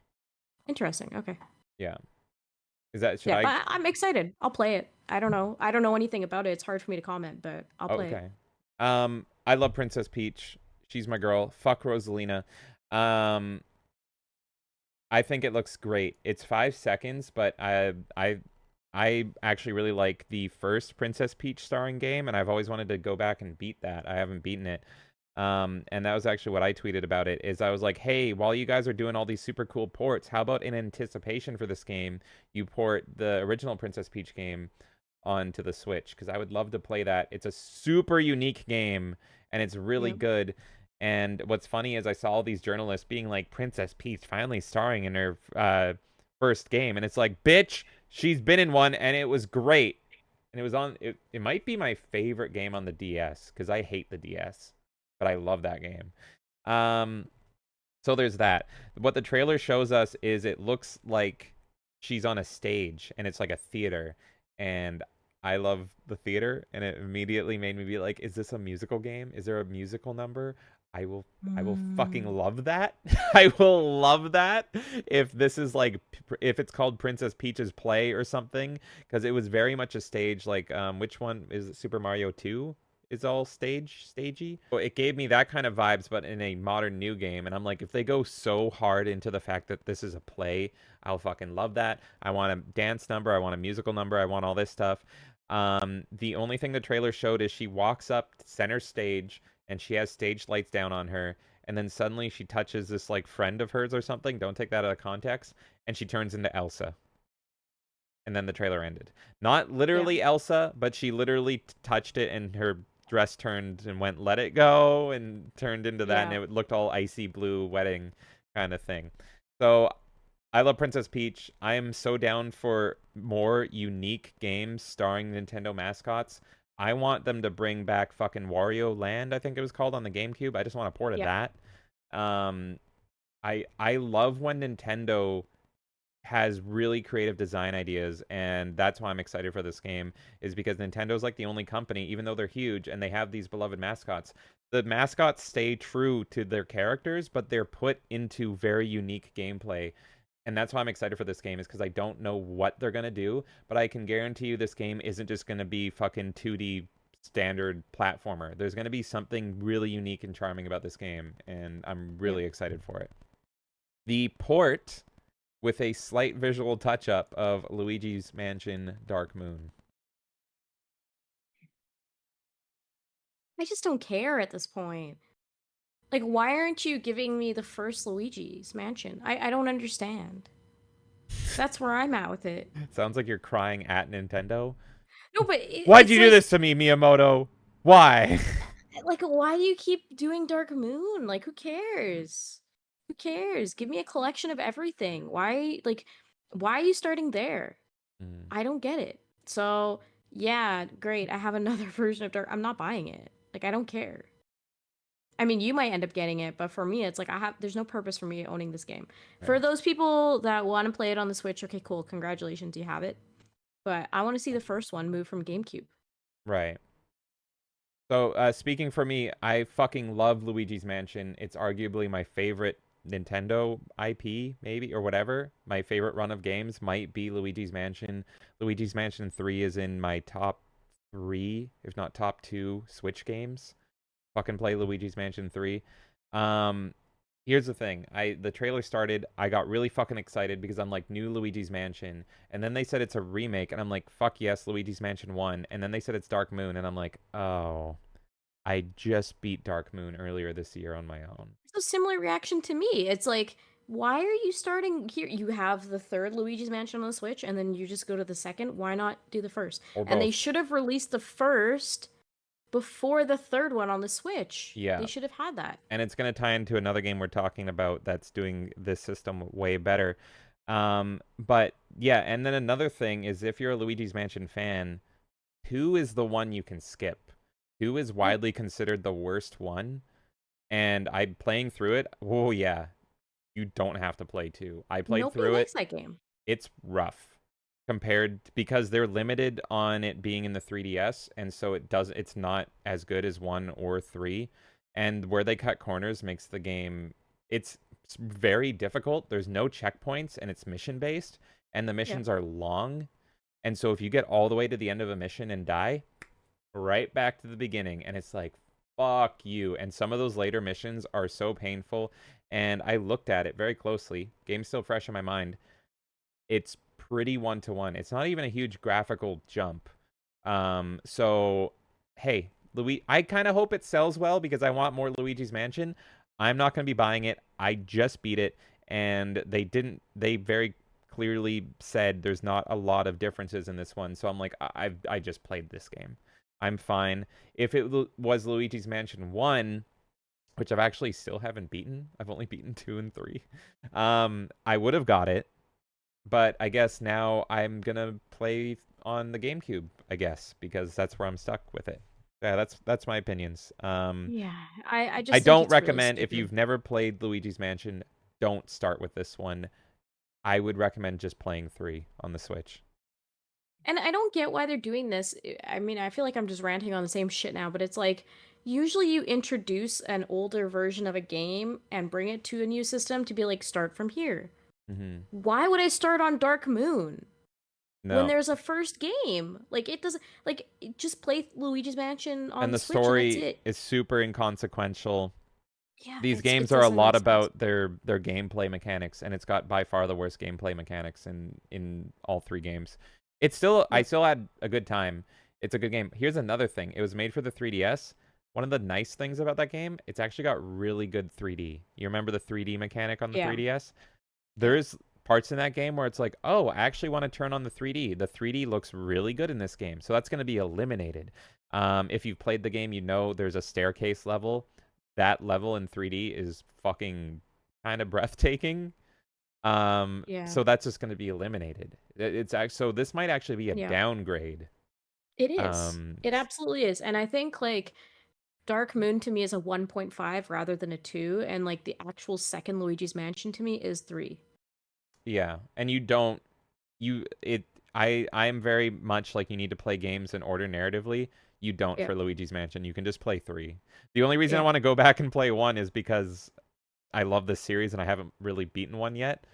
But you don't have to start at 1. Just play 3. Yeah. Yeah. Okay. I would have preferred a fourth Luigi's Mansion over what they did. And that's what I'm worried about. I'm worried that they're using this to gauge interest for a 4th one. And it's like, I want a 4th one, but I don't want to buy the same game twice when there's no Yep. difference. If they Yep. said if they even said it's like 5 new missions or something, or like this totally changes the game, or something, give me something. It is a slight graphics upgrade, and they moved the dual screen mechanic to like a minimizing picture in the corner, and that's it. So sorry, this was actually a letdown for me, and I Yeah. love this series. Speaking of that, this is a game that I'm definitely gonna have more thoughts on, but I'll still keep it brief. The Arkham trilogy is getting ported to the Switch somehow. I don't know how it's going to support it graphically, which my way earlier comment, probably like half an hour ago, just talking about how I'm not going to applaud Nintendo for finally getting this to their system because it should have run on a Nintendo system long ago. Like, to me, it's like I'm not going to play this version regardless. I'm going to go and play it on a console that can handle it. So yeah, you might reach a few people with this, but realistically, there's almost no reason to do this. It's not going to run well. Anybody that's like, that wants it to run at all is not going to play it on the system. It's going to sell to a few kids that like see it on a shelf. But no one that takes any of this stuff seriously is actually going to buy it on the Switch. The only reason I can see buying it on the Switch is if you want a portable version of the game. But even then, like, isn't it such a I haven't beat them, so I can't comment a lot, but like, isn't it such a story-driven game, and like the colors in it, like as I've experienced with Hotline Miami, I can't see shit. I can't imagine the Batman game trying to do all that shit on that screen. Mm-hmm. I don't see anyone buying this. Yeah. So the trailer hit, and Arkham City is my top 3 games of all time. I love all 3 of these games to death, even Arkham Knight, which a lot of people didn't like. Fuck Arkham Origins though, but that's a conversation for another day. And just hearing that music pop up, my brain immediately was like, "Oh my God." And even though I'm not gonna buy this, and so it was super exciting for me because I love these games, similar to Jedi Academy being dropped on the Switch, just to hear that music again. And my reaction was like, man, this makes me want to play these games again. But I own this game like 4 times already, so I'm not gonna buy it again. I own the Yeah. remakes of them, which changed some things. I own them on PC, which is the only way to play them at 60, and I own the original versions.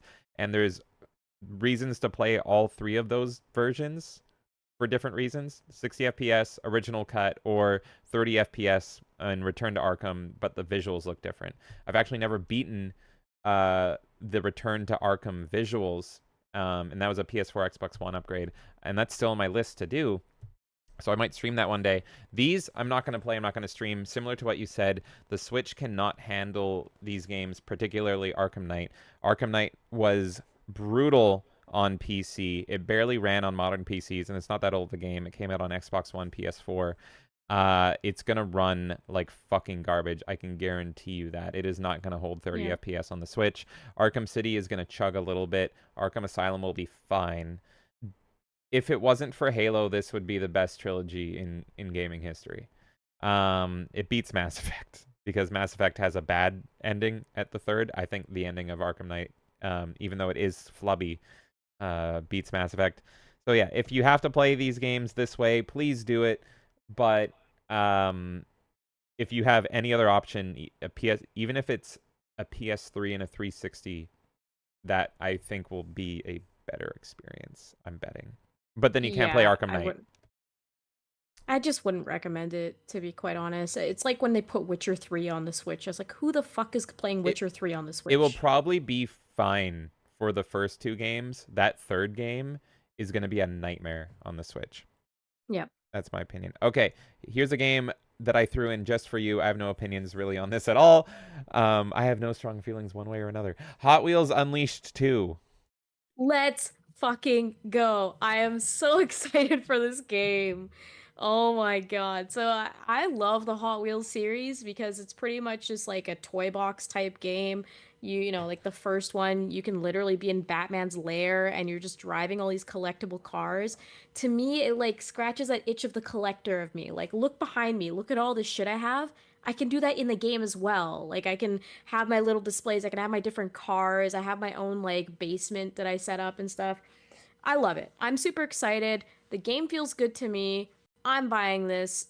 Maybe not day one because I mean like it's a racing game and I have the first one. It honestly doesn't look that different than the first one to me, but I'll play it. Like I will. And I'll do the dailies and shit too. Whatever. It'll be fine.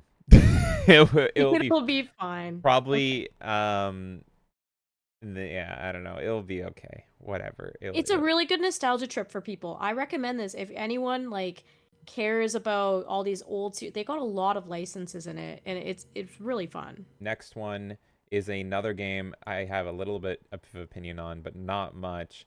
I don't even remember what this game was fucking called, but it's a new expansion to Mario plus Rabbids, and it features King Babam. So I saw the Bob-omb. I thought that was cool. Um, I'm assuming it's an expansion to Sparks of Hope or whatever that new one is. Yeah. The new Mario and Rabbids runs very poorly. I think even they came out recently saying that they should have waited for the next system to release that game.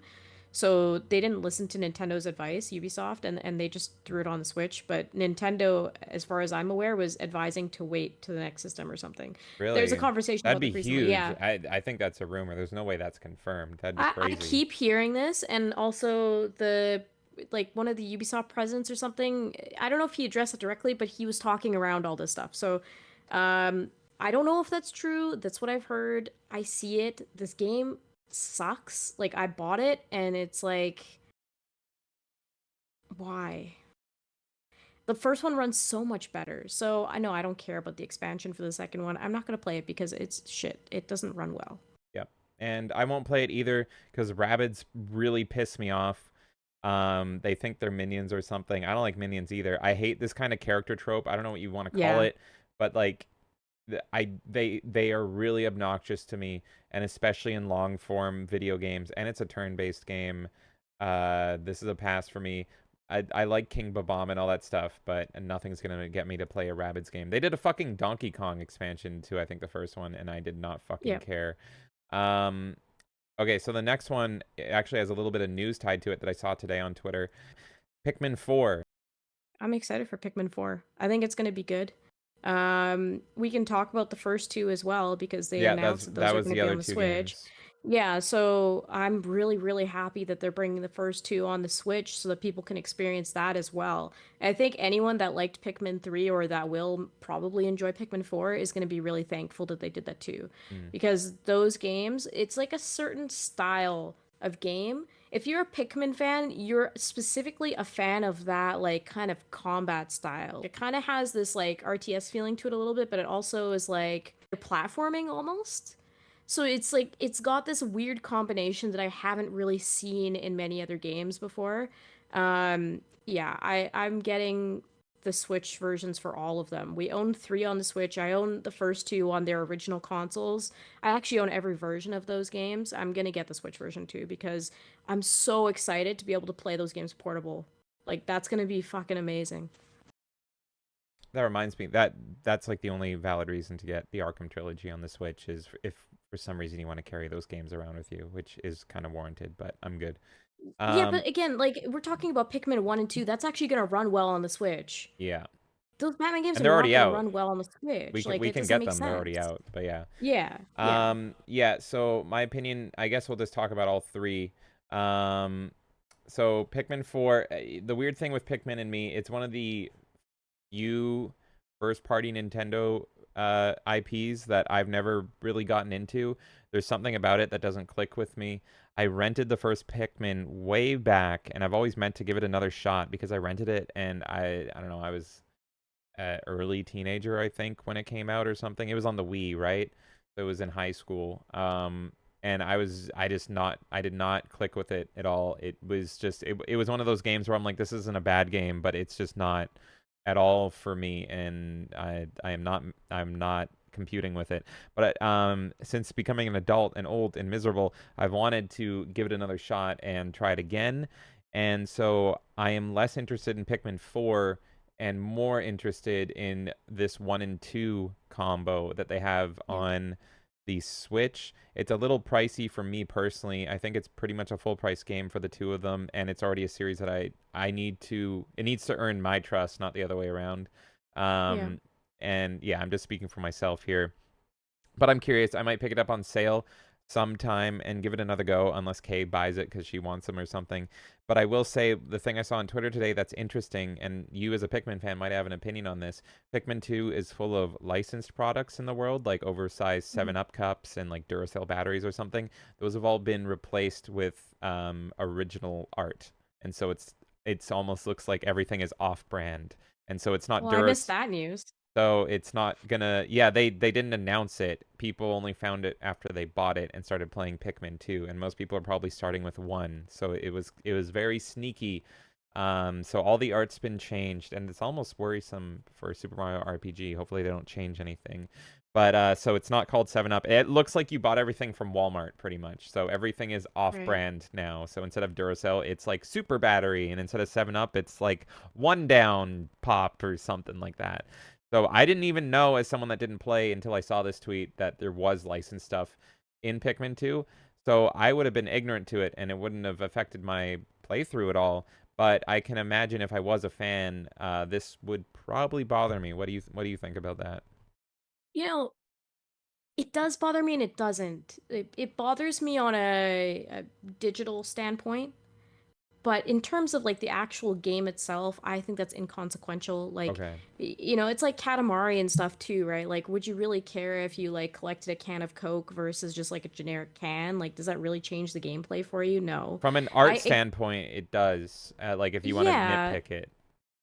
it does. And that like for me, it's like I'll still play this version. I'm glad I have the original version. Mm.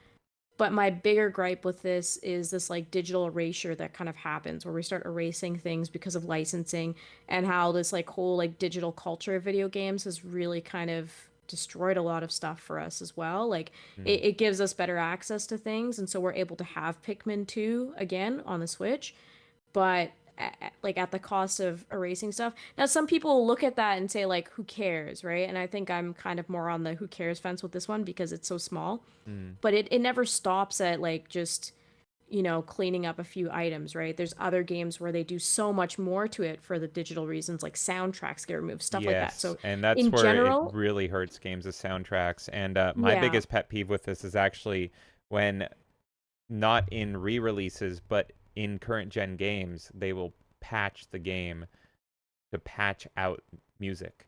So if you update your game, exactly. it eliminates songs. That it makes me livid. Exactly. So on a standpoint of the principle of it, it bothers me because I think that if you make a game, you should accept that that game is what it is in a package deal. And if you make a remake later, that should be fine. And you shouldn't be taking things out because of this person or this or that or whatever. So, in the gaming industry and what the industries are partnered with, which I know like the music industry is a nightmare to deal with. And I'm sure there's other, the movie industry as well has also caused problems with a lot of movie tie in games. There needs to be a better setup with lawyers to set out these contracts to protect these games, Yeah. because it's not really appropriate or fair that you're going to have that experience where you once agreed on this can be the experience and then suddenly take that away from people, Hmm. especially when it comes to like these porting over games and stuff like that. Now, in the case of like maybe Super Mario RPG, even where you're like literally recreating the game because it's such an age gap, I would understand it more. But something like Pikmin, where it is like Wii era, like it's not that far off. It just doesn't make sense to me. But this isn't going to stop me from playing the version. It bolsters that opinion that I have that physical is king, and I will always collect physical because this is just a tipping point. Like this happens with so many things, and I hate it. Yeah, and I didn't have an opinion on it because I never played Pikmin 2. But I immediately thought of other cases where this did bother me. And I agree with you. Pretty much, I feel like, and I know lawyers and especially with music, this will never work ever because music rights are just fucking insane. But if you agree to have your song or your product or whatever in a movie or in a song or in a video game, pretty much any form of art, like visual or sound art, you need to say it will always be a part of that, even in upgraded Exactly. versions. So 7 Up as a brand, there needs to be just a universal across the board. We're getting a promotion in this game. We're getting paid X amount for this. There needs to be in every single contract. If we ever re-release this game, if we ever do an HD remake or whatever, any future versions of this game will include this, even if it's 100 years from now. That needs to be the case for film as well. It's a huge problem in film, as you brought up. Video games, they get away with doing this shit all the time. The GTA remakes, Rockstar games in general get just so fucked from this But shit. it's like you get like fucked up from both ends because you have the one end where it's like they start taking these things out, and then you'll have versions of the game like I think Steam is a big thing with this, right? Where like they'll replace that version with a modern version, like you're saying they'll patch Sam and things Max, out, yeah. right? Well, So that's it's like actually a that to different me thing. is But yeah. fucked up. I think to argue the other side, did they think of all this? Did they realize that remasters would be such a big deal? Probably not, Yeah, I right? think starting now, But this should, like any games made this needs now to be going resolved. forward. Yeah. And it's only one half of the problem, by the way, because, we stream games and stuff as well. So on YouTube, when we're playing Saints Row 2, why are we getting copyrighted when we're playing a game and the game doesn't care that we're playing it?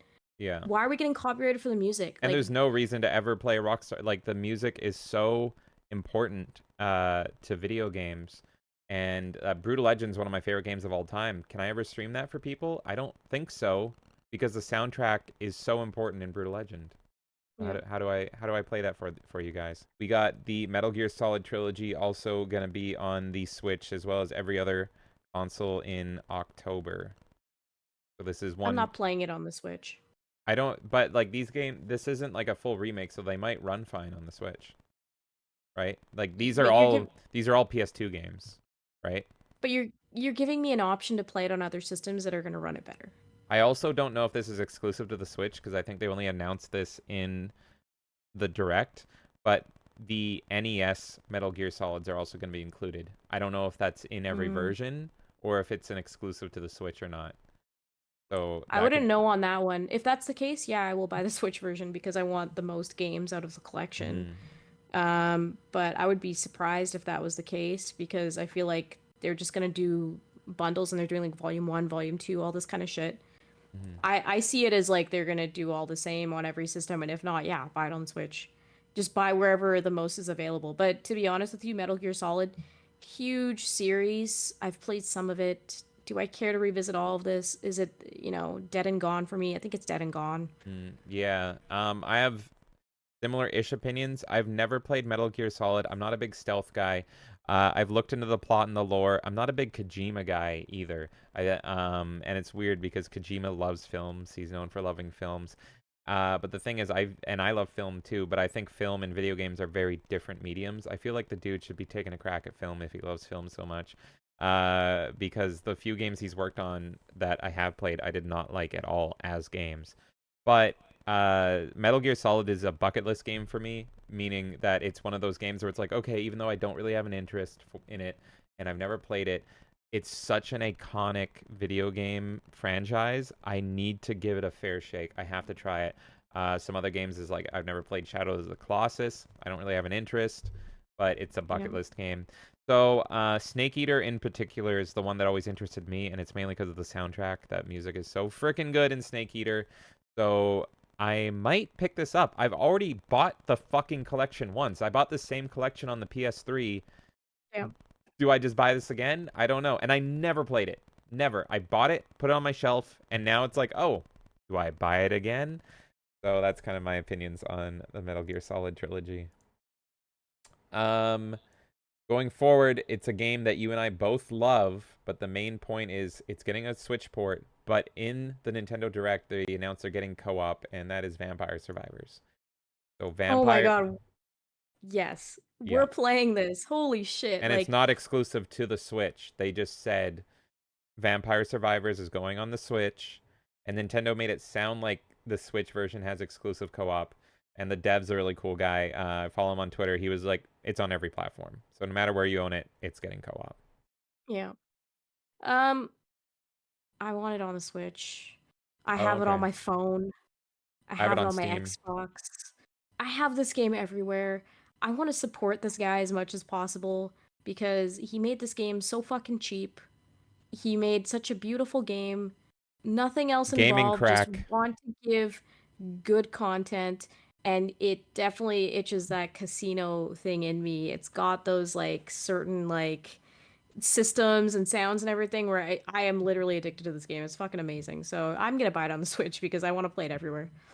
Yeah, it does have that casino gambling addiction, and it only costs like, I'm paraphrasing or pricing here, but like $3 or something. It's a bargain. I usually don't like comparing a game's value to its monetary value, but this game, you get just a wealth of content, and it's such a great game, and the game is underpriced.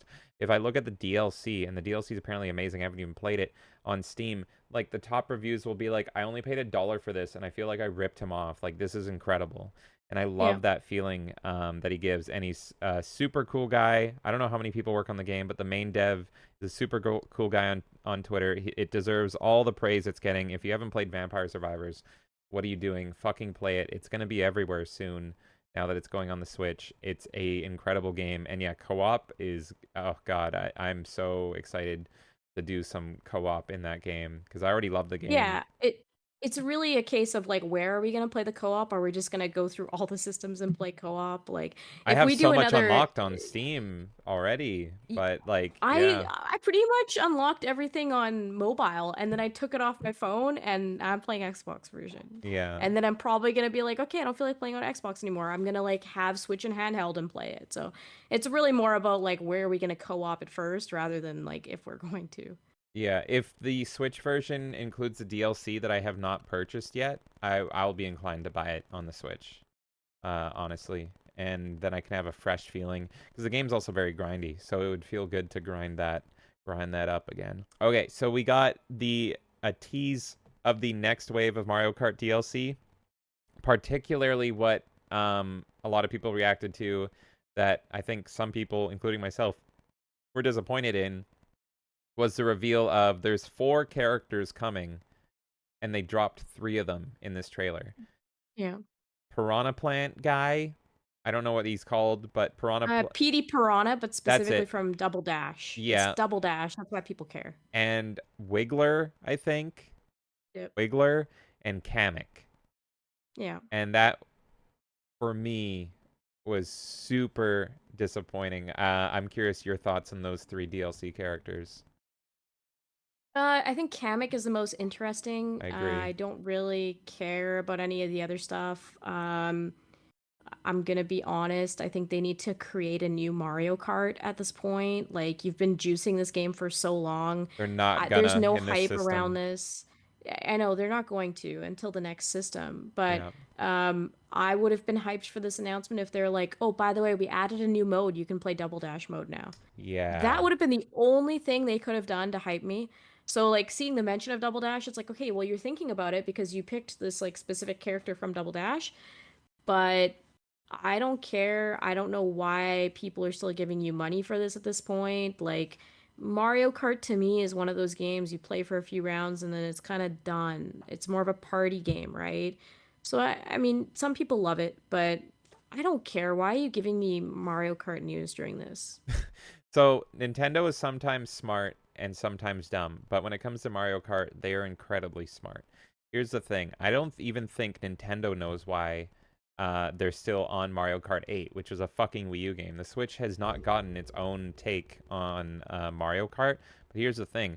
Mario Kart is like consistently the #1 seller on the Switch, Yeah. constantly. It became a #1 seller again when Tears of the Kingdom dropped because everyone's buying a Switch for Tears of the Kingdom, and they're like tacking on Mario Kart.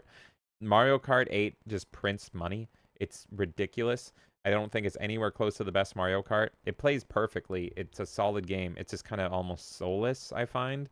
But people go apeshit for it, and it's like it's the game where if you own a Switch or you owned a Wii U, you own Mario Kart 8. Everyone buys this game. It's like I would love to see the percentages of people that own a Switch and like how many of them own Mario Kart 8 as well, because I think it's like almost fucking 1-to-1. This is the It's their Wii I was Sports. just Like, literally taking the yeah. words out of my mouth. It was Wii Sports. Yeah. Um, and it is a great game, but it's just I'm so sick of it. So Nintendo is not there's a reason why they are doing like what is it 5-6 DLCs for Mario Kart 8 and not dropping Mario Kart. It's the same reason why everyone's like, "Oh, why haven't you done a Switch 2?" And it's like cuz the Switch is the top 3 selling consoles of all time now. So Yeah. like Nintendo is not going to abandon a ship that's printing money, and the Switch is printing money, and Mario Kart 8 is printing money.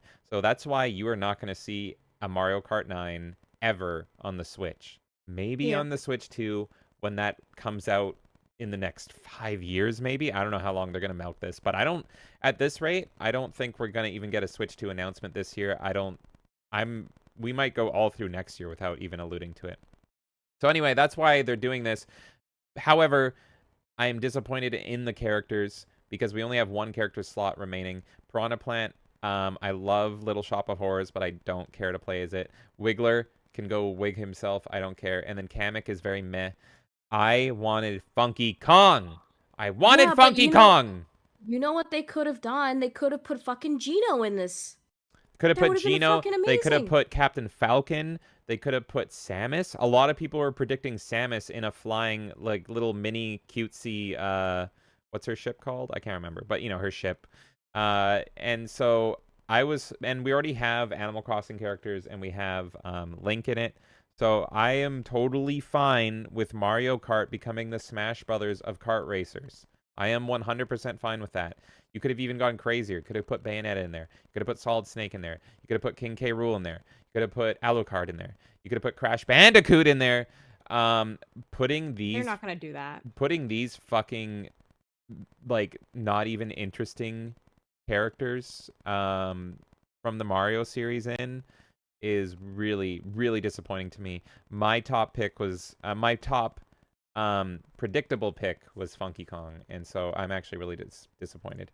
Okay, moving on. We have WarioWare Move It. This is More the second to WarioWare, I'll last play game, it. by the way. I'll play it. I mean, I usually gauge things about like, is it gonna literally fly off the shelf for me? Like, am I gonna just like run to the store, or will I pick it up eventually? I like WarioWare a lot, but to me, it's like maybe we're still playing through the other one, right? So Yeah. I think for me, the experience here is like I haven't beat all the other WarioWare games yet, and they're all a similar experience. It's just different iterations of it, kind of like Mario Kart, really, and Mhm. Mario Party and all these other things. So it's like I pick them up when I'm in the mood for them, but it's not something that I'm like hyped for when I see the announcement. So my opinion on this game is I'm actually not excited for it, and I don't think I'm gonna play it. And I disagree that the WarioWares are all the same.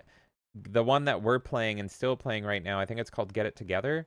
As far as Yep. these like mini game ones go, and not the actual like you're playing as Wario through a Yeah, I'm game. speaking on the minigame ones. I'm Yeah, not yeah. speaking on like So Wario Land. here's I'm the saying thing. WarioWare. Get It Together, the one we're playing, was actually kind of unique in the series because usually the WarioWare games they go with the gimmick of the system.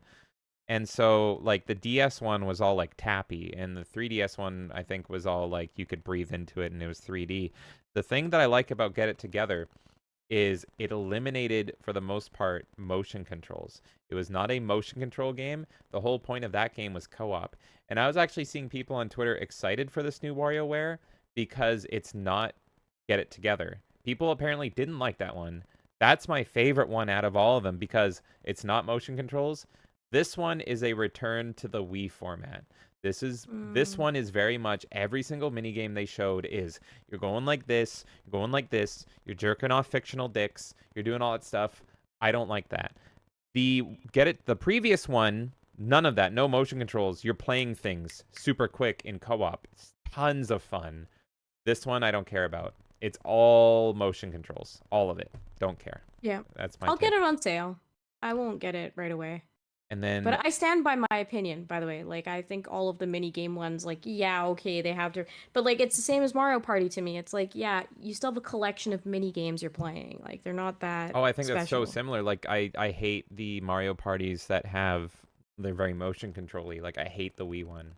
But then Yeah. I love the recent Mario Party because it's a return to form. It's more like 1, 2, and 3 Yeah. very, very clearly. Okay, final game, Super Mario Brothers Wonder. I don't like it. What? Yeah. I know. I'm out. I Good know. night. I don't like it. You know? Like, it's.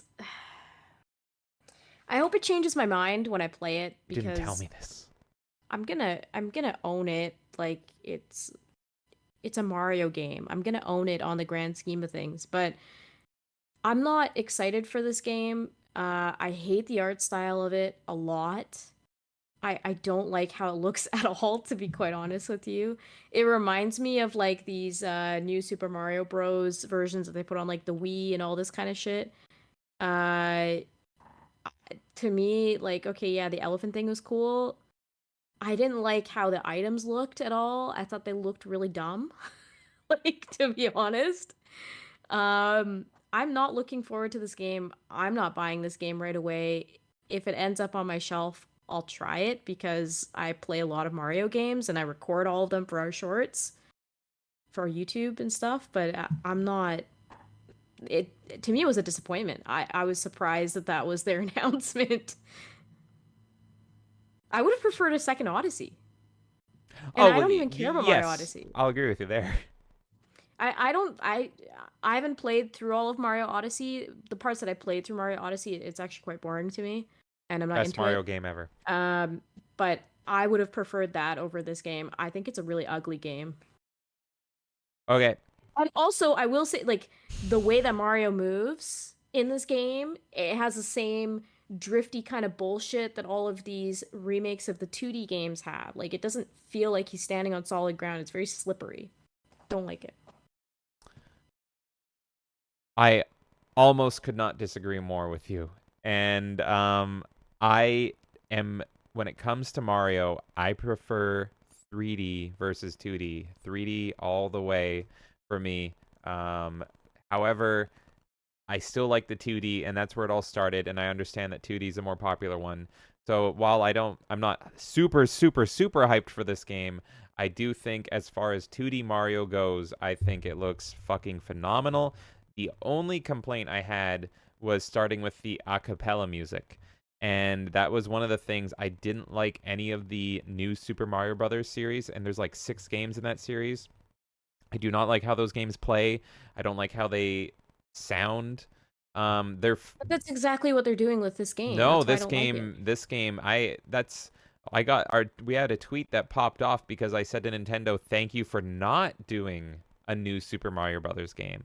This is a new They, 2D game. The to art me, style they is are. different. The art style is very different, No. and apart from the a cappella music, I hope that was only for the trailer. I hope it's not in the game.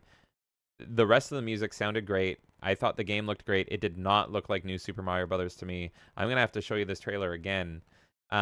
Oh, look, it copies a certain art style. Like it might look a little bit more upgraded, and I will give this game the fact that, like you said, it's not like just a copycat. It's like they're trying to do something new. And they could have just as easily completely abandoned the 2D model and only made 3D new ones going forward and just I continued to like wish. remake like these 2D games and like do another port of this. So yeah, there is a reality where it's like I can appreciate that they're trying and they're trying to make something different and they're still understanding that people want the 2D just like Sonic is understanding people want the 2D. But again, I think it looks like shit and I I don't think it think looks it's true great. enough to the Mario series personally. I think if you look at this side by side with any of the new Super Mario Brothers games and you really like look at how the characters move and everything, you're gonna see differences. Mario's like movement animations were very different in this game compared to new Super Mario Brothers. There's like floating components in this game because Yeah, I don't like that. the rough thing. Well, but that's different though. That's unique to and not in the No, new no, Super Mario look, Brothers. on a side of it being unique, sure, cool. Like I'll play it. I hope my Oh, we're opinion gonna changes play when I it, actually play the game. and you Like, get to but play as I Daisy. okay, that part's cool. I like that. Um, I don't like if you look at all of the new Super Mario Brothers games, they sold like hotcakes. They're effectively all the same game. They're the exact same game, just with new levels in them. When I saw this, I immediately was like, "Oh, thank God, it's not in that." And to me, it was felt very much not like that. It may not end up being good, but it is very distinct. Apart from the a cappella music, which I hope is not in the game, it is very distinct.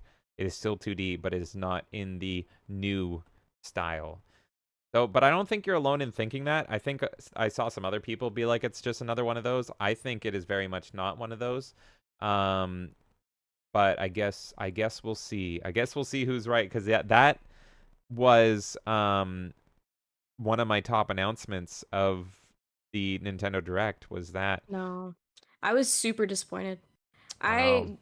I would have been happier if they didn't announce a game like that, to be I honest. I would have preferred another 3D World Engine game, and I would have preferred Odyssey 2. Uh, to me, my two favorite Mario games are 3D World and Odyssey. But that said, as far as a 2D announcement could go, this made me pretty happy. And I liked the idea of Wonder because it looks like they're going for a magical element. It almost reminded me of Yoshi's Island when you can take the drugs and you start tripping balls. There's Yeah. something about this game where things are like tilted and changing. It's like Disney, like when the characters used to get drunk back in the day and things shift and warp. You saw the tubes like become alive and they're like moving around and the trees are alive and all that stuff. It moves different from the new era games. I don't know. We're gonna watch the trailer again after this for sure. I wish that they would make the 2D games more flat. Like they're trying to do this like 2D 3D hybrid thing with this game and I just don't see it popping off well. Like I'm sure there will be people that like it and they'll like every Mario game that comes out and all that kind of stuff, but for me it's just like there's nothing in this that really has me interested. I don't like how you've completely shifted the look of Mario games with like I looked at the item drops and I was like, "What the fuck is this shit?" Yeah, no, but I like that it's a I little don't like different. it. I like that it's different because they could have just done another new Super Mario Brothers game and just recycled that same fucking art style. And just like with Super Mario RPG, it's still recognizably Mario and it's in theme with Mario, but they're doing enough difference with their artistic integrity or whatever to make it differ from those. Like this looks different enough. I think they're doing like they've seen with Sonic. I mean, I can't say this for certain, but they've seen with Sonic that people are also really enjoying these kind of 2D games as well. And I feel like this is their way of upgrading their Mario games because Sonic has that very clear thing. You can see it in like the new one that they're making. I just think it's an ugly art style. I'm gonna rewatch the trailer again after this. I'm gonna watch it with you, and I'm very curious to see if either of our minds are changed. Because maybe I'll watch it Yeah. and I'll be like, because I was like tweeting at the time when it came up, so I didn't watch it super closely. So I'm gonna Clockwork Orange you after, and we're gonna look at Mario. Miyamoto's gonna be there, being like, "You must watch and give me money." Ha ha ha ha. That's how I imagine Oh him. my God. And that was what the fuck is going on. I am cutting the last two news segments because we are like already at 2.5 hours as of Okay. this recording. So I'll just quickly say if you're curious, but we're just gonna move on super quick to the final segment. My other two news segments were gonna be E3 is canceled for the next 2 years, and Microsoft admits that the Xbox has lost the console wars. Rip E3, Huh. I miss you. Lots of great memories. And then Microsoft, I hate you. You're lame. I miss old Xbox when you were cool. That's my opinions. Okay, let's do a very quick like That's my 5 minutes on each one. Yep, that's mine. That's it. Yeah, you go. E3 E3 was already dead a long time ago. This is not surprising news. We all knew it was coming. It's sad. I hope that they bring more of these things back again. But we're not going to miss E3. People can now go to the community event stuff, PAX, all this kind of stuff to get the same feel. E3 used to be more for, industry insiders and they opened it up. It kind of ruined it. So I so was sucking too much air there. Go on. E3, I'm sorry, rest in peace, sad, all this stuff, but I'm not surprised. It should have been dead a long time ago. Uh, Xbox and Microsoft admitting that Xbox failed. Is that essentially the last article there? Xbox doing bad and they're pathetic because they keep being like, we lost, we suck, we're so bad. And I just hate this mentality. Because Xbox, okay, now you're gonna make me go more into it. Xbox used to be the Okay. cool kids Yeah. game system. This used to be for the cool kids. And I do want to quickly say this article that I was looking at was from Bounding into Comics, because this was the only news that we were talking about that had like a proper article to it. So this was from Bounding into Comics. Microsoft admits Xbox has lost the console wars, reveals hardware has consistently ranked third behind PlayStation and Nintendo in sales. That's fine if you're coming in third. You need to fix your shit internally. But Xbox has this tendency lately to constantly talk about how much they suck, and it's really fucking lame. I got into Xbox, and this Xbox was the last system I was like a diehard fanboy for, and this was, I wasn't even in high school. This was the original Xbox. I felt so strong about Xbox, and it was because of their branding and their games, and they had this cool bad boys attitude that kind of Sega encapsulated in the prior generations. And they were like, yeah, we're fucking cool. Fuck PlayStation. This is where the cool kids come. We have the violent games. We have the adult games. We have the sexy games. You want the real shit? Fuck PlayStation. Fuck Nintendo. Come to us. That was the general vibe that they had with the original Xbox and they had with the 360 until fucking Don Matrick ruined it with the new Xbox experience, and then it's been shit ever since. And now we have what's his name? Phil, what's his name? Phil. Phil Spencer? Yeah, I don't even want to say his name. Phil Spencer, who he branded himself as like the cool guy, and I'm like, oh yeah, Xbox is coming back, and it's been lame ever since. It's worse. He's talking about how they suck. Old Xbox branding would never talk about how they suck. Xbox, look, there's a reason. I used to have. I've had people tell me that they thought I would never game off of Xbox. I was such an Xbox fanboy. I wore the black and green and all that stuff. So when people that knew me back then come to me and they learn that I mainly play on like PC or retro games or my Nintendo Switch, they're like, "What happened to you, man?" And it's like, "What happened to them?" So that's really why I wanted to talk about that. It's fine, Xbox, that you're losing. Play to your strengths. Get more exclusives. Work into Game Pass, but mainly attract people into your system and set yourself apart. You know how you do that? You have a unique branding that brings in a unique market. You lost me with this, everyone gets to play, we're for everyone, blah, blah, blah. Be cool. That's why people liked you. You were the cool, edgy, alternative system back in the day, and you haven't been that since 2008. That's my rant. Okay. How do I word this nicely? There is no better system that emulates culture than Microsoft with their consoles. And so the original Xbox was fucking amazing. It was Attitude Era, essentially. And we all fucking loved it, right? The 360 had its thing. It was still really fun. There was probably some of the best games of all time produced during that era. It was like the golden age of gaming in the more modern era, right? But there's no better system to gauge how the culture is shifting than the Xbox, in my opinion, because they're very tied closely to the West, right, in terms of how they run. And so, like, Sony will have their Japanese games, whatever, they'll still have that, so people still go there. But the quality of games in the West have gone down significantly. There's just not as much of a seal of approval going on here anymore with what people are building. And so, to me, it's like, this is your wake up call, Xbox, that you need to get your shit together and you need to go back to why people liked you in the first place and you need to bring back that edginess, just like you said. You need to bring back all that shit. That's why I literally tweeted out, bring back Mountain Dew and Nu Metal, because Yep. that's what people loved about the fucking Xbox era. So I think it's going to be a wake up call for them. I think it's direct proof that, there's going to be people that will accept things and you'll still make their sales and whatever. But overall, everyone wants better.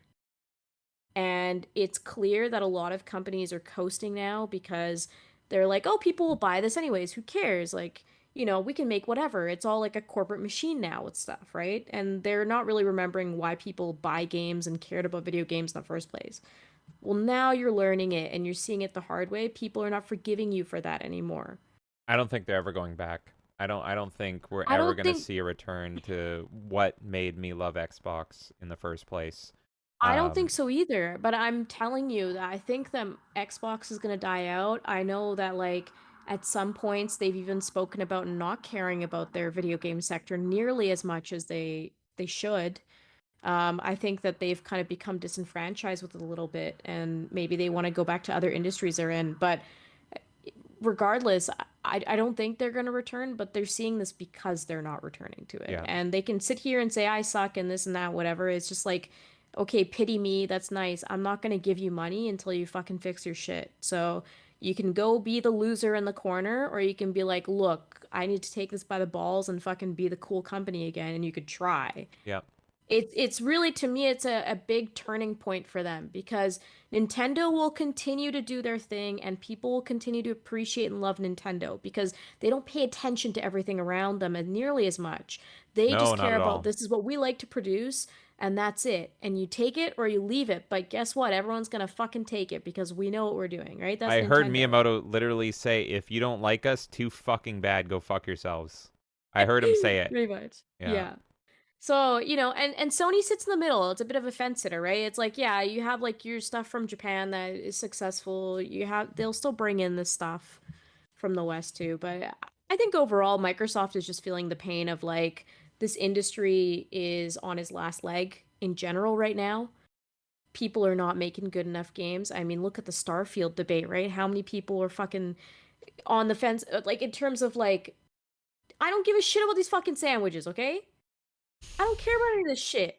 I want your game to look good. And you know what came out today? Fucking, what's his name? Todd Howard, whatever. Yeah. Literally, 10% of the game will have life. What does this remind you of? No Man's Sky. Okay. Just listen to his sweet little lies, okay? Todd Okay. Howard's So sweet little lies. you can't keep making these huge promises and then not fulfilling them. This is literally going to be the other No Man's Sky. People are going to be pissed. They're going to boycott this game. And I'm not going to fucking feel bad for them because stop promising all this grand shit and not doing anything about it.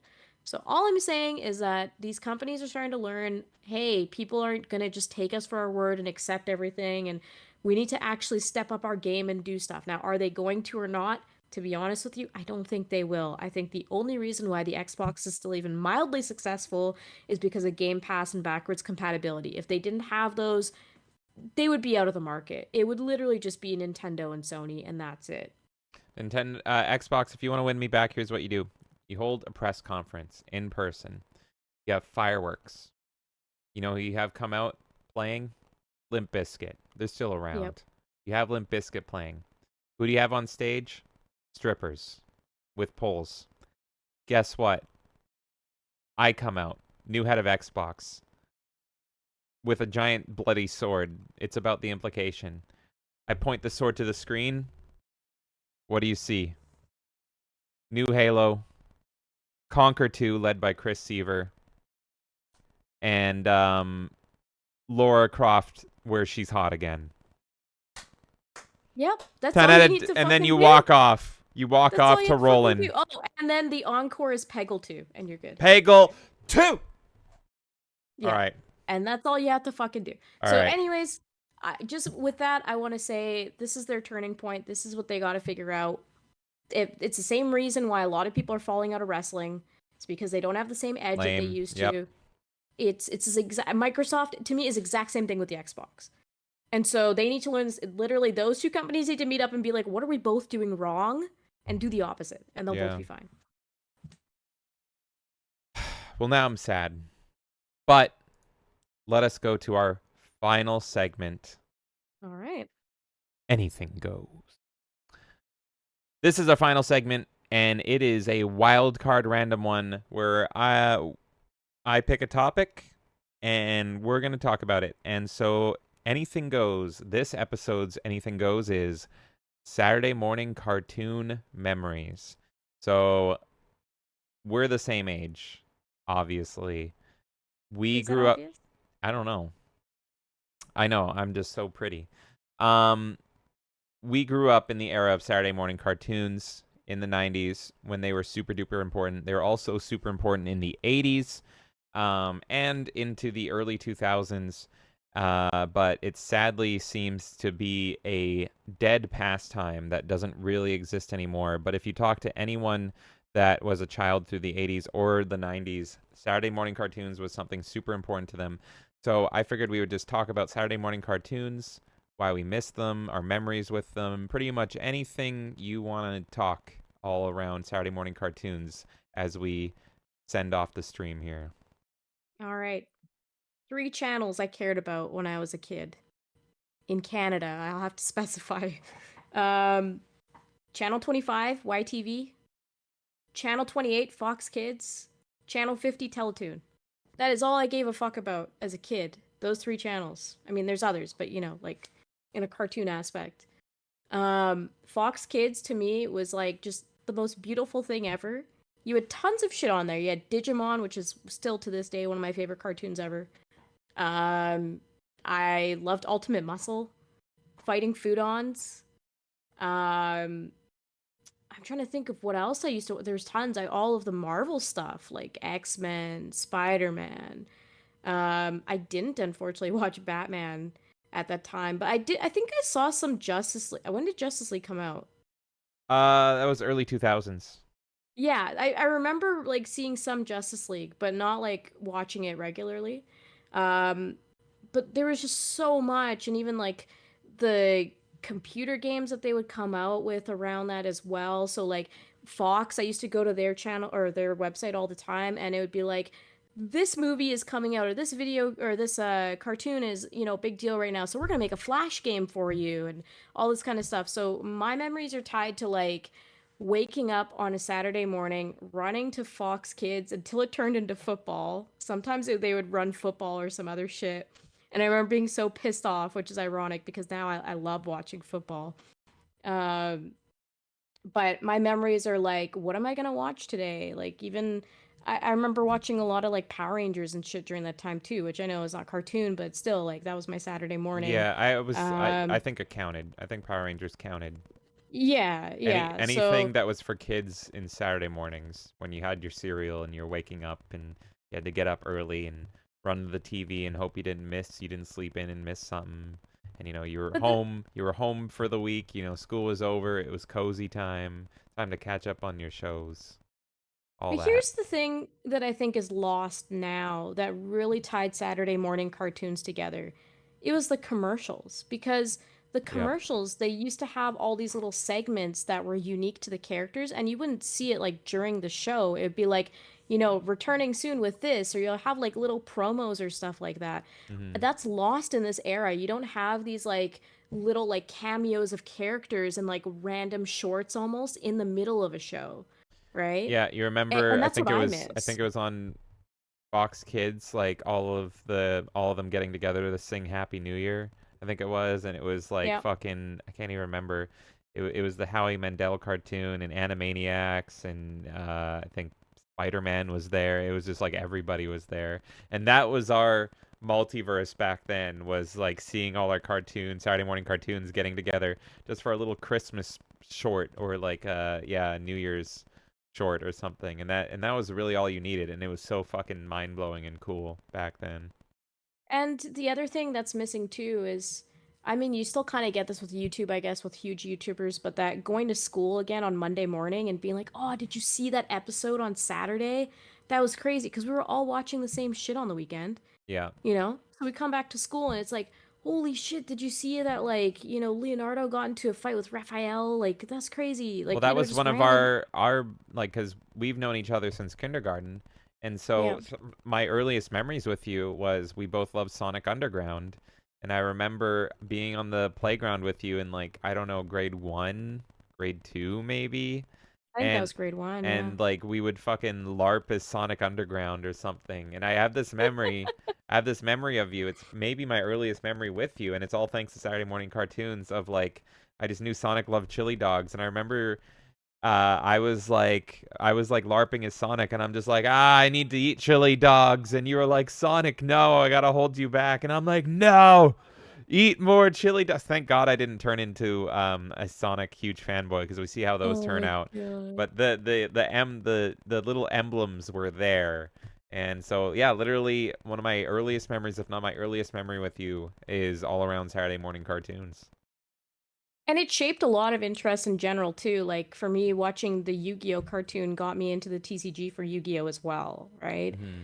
So I think like the Saturday morning cartoon experience was so great because it shaped you as a person. It was like that ripe age where like, this is the stuff I'm gonna hold on to and I'm gonna remember. Like that memory, for example, you're gonna Yeah. hold on to that for the rest of your life, and it helped you bond with other people. I mean, I would argue doing stupid shit like that is probably why we're dating now, right? Like we just spent so much time And you together. still So have to hold me back from eating chili dogs to this day. I was just curious to hear like what cartoons resonated with you as a kid, because for me, like those were the main ones, like a Yeah. lot of the Marvel stuff and whatever, but you were more a DC kid, and I know you weren't really into Comic like, books in general. So it was, yeah. yeah, it was Batman, X-Men, and Spider-Man. So I didn't get into DC as a whole until way, way, way later. It was all about Batman, but then also X-Men and Spider-Man as well. But you can see how I didn't even realize I didn't pre-pick my outfit today, even though I do that because I'm a girl.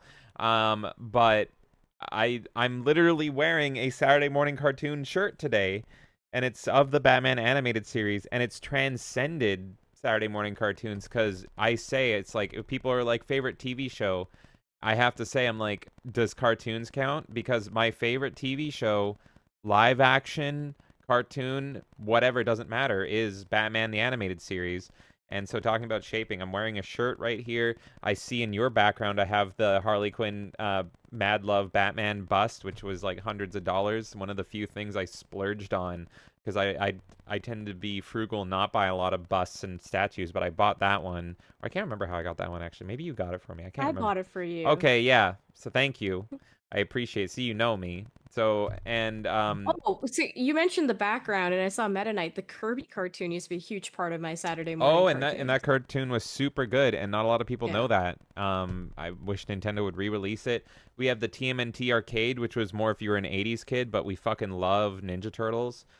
So yeah, no, super, super, super important to me. Like I usually, yeah, if live action favorite show is probably like either Twin Peaks or Sopranos, but yeah, Batman the animated series beats them all. Also, you remember how freaking cool it was? You mentioned the Digimon movie, but when your favorite Saturday morning cartoon would be big enough to be Pokemon the movie, and it was like, are you kidding me?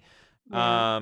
I have the I actually have a story about this poster. I actually want to put it up, but it's this Pokemon poster back here. It's a plaque, and it's the first thing I ever won in my life. And I was a diehard Poke fanatic. I loved the cartoon. I didn't get into the card game or the video games. I didn't have a Game Boy, actually.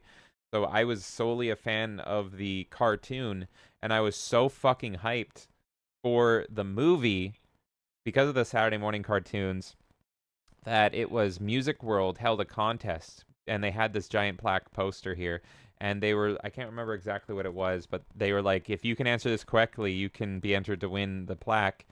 And it was like, who is the 151st Pokemon or something? And I said Mewtwo.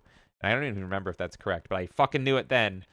And I won that, and I was so happy and so ecstatic. And how old were we when that movie came out? Like six, That was from 5, like 2001. We were super young. 2001. 9, So we 9 years old. 9?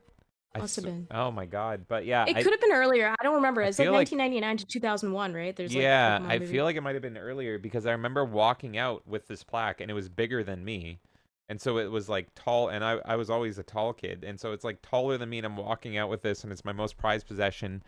I still have it to this day. Um, let's see what else, because I wrote down some stuff. Another big thing about Saturday morning cartoons was getting to know the hosts, and it was the in between shows. And so Saturday morning cartoons, it wasn't just the cartoons, but they they had this in America as well. But YTV would always have like cool like 18-year-old hosts to connect with like the kids that were watching and all this stuff, and they were super cool. And I don't even remember their names, but I loved. Sugar and Carlos. See, Was I that still it? know their name. Yeah, Sugar and but the Carlos, yeah. YTV hosts, like bonding with them was so cool. I still remember the song they made, Donkey Sneakers. And I still reference Big Fun Party Mix because they put out their own version of like the Much Music CDs, but it was for kids, and so it was called Big Fun Party Mix. My music playlist on Spotify is still called Big Fun Party Mix, which is based off the Saturday morning cartoons CDs that they would fucking do. Um And that's the thing. I think that's what I was also saying with the commercials, right? You felt like you were in this certain bubble, like it was a special time on a Saturday yeah. morning, and you didn't experience that really any other time during the week the same way. Yeah. It always felt like you were just like in this different environment. And this is almost a bigger conversation, but like the commercials, as you mentioned, but especially the kids' commercials back then, go watch 90s commercials and get depressed, because the difference between 90s commercials and now is that back then they were making a funny ad just to try to sell you on their product. They're like, if we can make you laugh, maybe you'll buy our stick of gum, or maybe you'll buy our kids cereal, or well, maybe we'll make a cool toy, and because it's a cool toy, your kid will want it because it's a cool toy. Nowadays, all the ads are like not trying to sell you on stuff, and they're all like weird and confusing and terrible.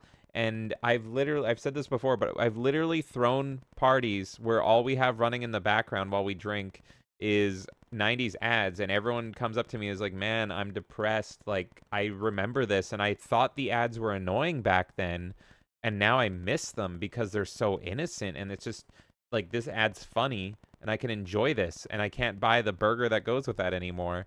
And we've Yeah. even I've done It's the same machine though. It's the same machine that I was talking about with the video game consoles. yeah, Everything nowadays, it's like they know that things have worked because they organically did things before and they happen to like kind of click. And yeah, now it's a well-oiled machine of like how do we sell you the most and make the most money out of these situations. It's ads have always had that purpose, so you can't really fault them for it. But the trend chasing that happens today is just a lot different. And maybe kids that are growing up now feel different and they enjoy that and we've aged out of it. Maybe that's the case. But there's just a certain like corporatization to everything now where it's like it's blatant, it's in our face. It's not even like they're trying to sugarcoat it. Nothing. It's yeah. there. And I mean, this might even be contentious or something, or it might make me feel like the old out of touch man, but I actually feel bad for young kids because we all grew up on Saturday morning cartoons in the 80s and 90s. That's how we all grew up, and it was great and it was fun. It created a lot of our humor and a lot of our personality, shaped us, and we still carry it on. Maybe too much, maybe a little too much, but we Hey, still. same here. Oh, I mean, yeah, you're wearing, and the fucking Spider-Man cartoon was amazing. The Yeah. X-Men cartoon was amazing. Um, but nowadays it's like kids are just the parents just stick them in front of the iPad and they're just let loose on YouTube, and they watch like the fucking most brain damaging shit. It doesn't have a story. It's not made exactly for kids, and it's just fucked, and it's almost like soulless. And we've talked about it, but it's like, man, if I ever have kids, I am literally gonna craft Saturday morning cartoons for them. I'm not gonna fucking stick them in front of whatever the equivalent of when that time comes of an iPad. I'm just gonna craft them TMNT and fucking Transformers and He-Man and all this stuff. And then I'm gonna fucking put in the old 90s ads in between and all that stuff. And watch. Like, if you do that for your kid, I think they're going to have a little bit of a different personality shape than the other kids that are just fucking stuck watching like pimple popping pus videos, or like that runner game while people give weird opinions, or like weird fucked up shit. Cause like, yeah, it's just weird. Like, the stuff that kids are into, it's not like a story that has a beginning, middle, and end that's animated for them or something, or it's, Power Rangers live action. Because Saturday morning cartoons were that. They were a TV show marketed to your kids. What kids are now growing up watching is like whatever on YouTube, and it's super weird, and it's going to be Well, interesting to that's the see. issue. Yeah, it's going to be interesting to see where that goes. So I recommend, it's like, hey, if you're having kids and you grew up on 90s cartoons, consider being like lean, maybe you don't have to do it 100%, but it's just like, just go on YouTube and make a playlist, or like, sail the seven seas or do something. Get the DVDs of these old shows that you loved and grew up, and just be like, let's show you this. But not only that, if you can sprinkle in the ads, sprinkle in the old ads. I've actually joked with you, and I'm not even really a joke, and it's like, wow, if we raise our kid this way, the problem is he's gonna be like, oh, daddy, I want the fucking Turtles van. And it's like, fuck, now I have to go on eBay. And it was meant for kids back in the 80s, and it costs like $15, but now it's a collector's item, and he wants to play with this and break it, and it's going to cost like $250. So that's Yeah. the fallout that you're going to get, is you're going to market them towards the toys that are now collector's items that aren't meant for that. So anyway, that's pretty much my opinions on Saturday morning cartoons. I think they are actually, yeah, they meant a lot to me. They still do, and they almost play like a literal daily part in my life. And I mourn for the kids missing the morning cartoons. I think we've aged out of it a bit though, and I think kids do like some of that stuff.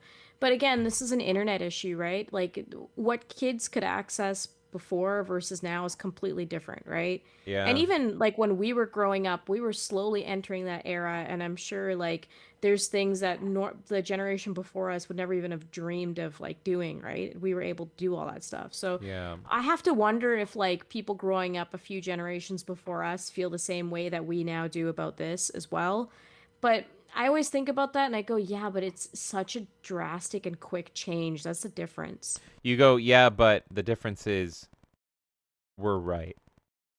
No, but I'm saying it in the sense of like this transformation, like YouTube has kind of transformed what kids find entertaining, right? You see this in like career choices now and all this kind of stuff too, right? It's like shifted what, kids don't want to necessarily be doctors, engineers anymore, Oh yeah, right? They want to be influencers, all this stuff. or But worse. it's like when you introduced YouTube to the kind of equation, kids are not even probably watching cartoons anymore. They're now watching who's this influencer? Oh, like, how can I do this? How can I do that? So it's more like a how do I make my heroes out of real people versus before It's it used to so be yeah, crafting your and heroes out of it's stories, so right? weird because like the kids nowadays are watching like fucking girls crying about makeup and talking about this stuff on YouTube, and it's like I was the same age and I was just like, I wonder what Yakko, Wacko, and Dot are doing this weekend. Yeah. I wonder if they're gonna go, hello, nurse. I wonder Yeah, if and Ren's gonna finally kill Stimpy.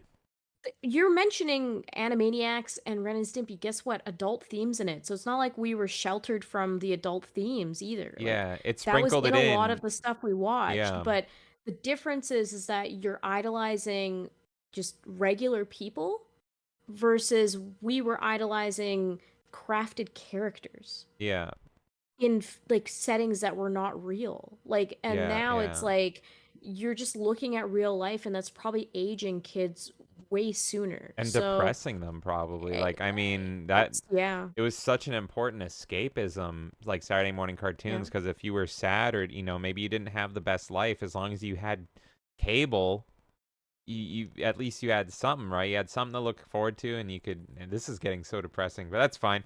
But it was like you I had. have I have a happy part to Do mention you want real to have a quick. happy ending? Should we go for a happy ending? Here, I'll mention something that was really cool about Saturday morning cartoons. You kind of touched on it, but the toys and like I really loved how like fast food places would tie in with this stuff. So Oh not man. only Oh, would don't you get me like, started on you that. know, Oh.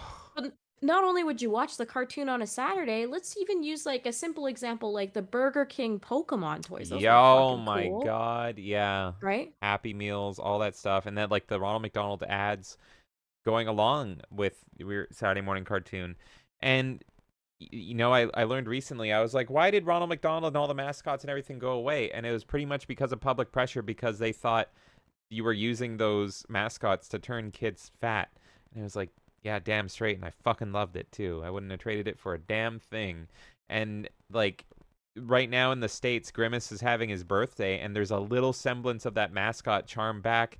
Canada doesn't even get it because Canada is even crazier with their food restrictions and everything. So if the Yeah. mascots are gone in America, they're fucking gone and buried in Canada. So all that charm, it's really it really boils down to where's the charm and wonder of your childhood. Where's that Willy Wonka magic? And that's what Saturday morning cartoons were. They were a large part of that childhood magic that I think millennials especially you can detract from this and deter it and say like it was almost too much because look behind you, look what I'm wearing, look at all around us. It's almost too much because we clung on to it. We got like almost Yeah. addicted to it. But now it's like none. Now it like doesn't fucking exist. So I don't know. Yeah. There needs to be a happy balance or a happy medium or something. But speaking as a biased millennial, yeah, I fucking loved my Saturday morning cartoons, and those are some memories I would not trade for the world. Well, I know this is a topic that we can go on about forever, but what I'm actually curious about is the audience. Yeah, Like, what is it that you found interesting? and those are going to be some great comments. I am very curious. What is your favorite Saturday morning cartoon? What are some of your favorite memories around that? When did you grow up? Hey, if you're super young, did you even have Saturday morning cartoons? If not, Yeah. what the fuck did you replace them with? Because like what was this? I guess the 70s was like Scooby Doo, right? I mean, there was always like and That old? Jetsons and Flintstones. I think that was Yeah. more 70s, and then 80s was more actiony, and it was He-Man and Transformers. In the 90s, it was X-Men, Spider-Man, but Animaniacs. Please tell us, what do you think of our pilot episode? Did you like it? Do you want to see more Melee Madness? Imagine lightning. Melee Madness podcast. Imagine that. So in addition to your favorite Saturday morning cartoon memories, let us know what you thought. I am very curious to see what you guys thought of this pilot episode. And it is a pilot episode. It may crash and burn. We'll find out. If you have suggestions for more of our Anything Goes section for future categories and stuff we can talk about, let us know. That is it for us. You know where to find us. We are Melee Games. I'm Melee James. This is Melee K here for the Melee Madness podcast. You can find us everywhere on the internet, freaking everywhere that you can find streams and social media and all that stuff at Melee Games. You will find us. If there's someone that you want to see join us on a podcast as well as a guest, feel free to drop some names, and we'll consider for future people as well. That's who I want. I want Ezra, Ezra Miller? Ezra Miller. I'm a member. Come join. We're going to talk so much. That is the Melee Madness podcast. Until next time, never rub another man's rhubarb.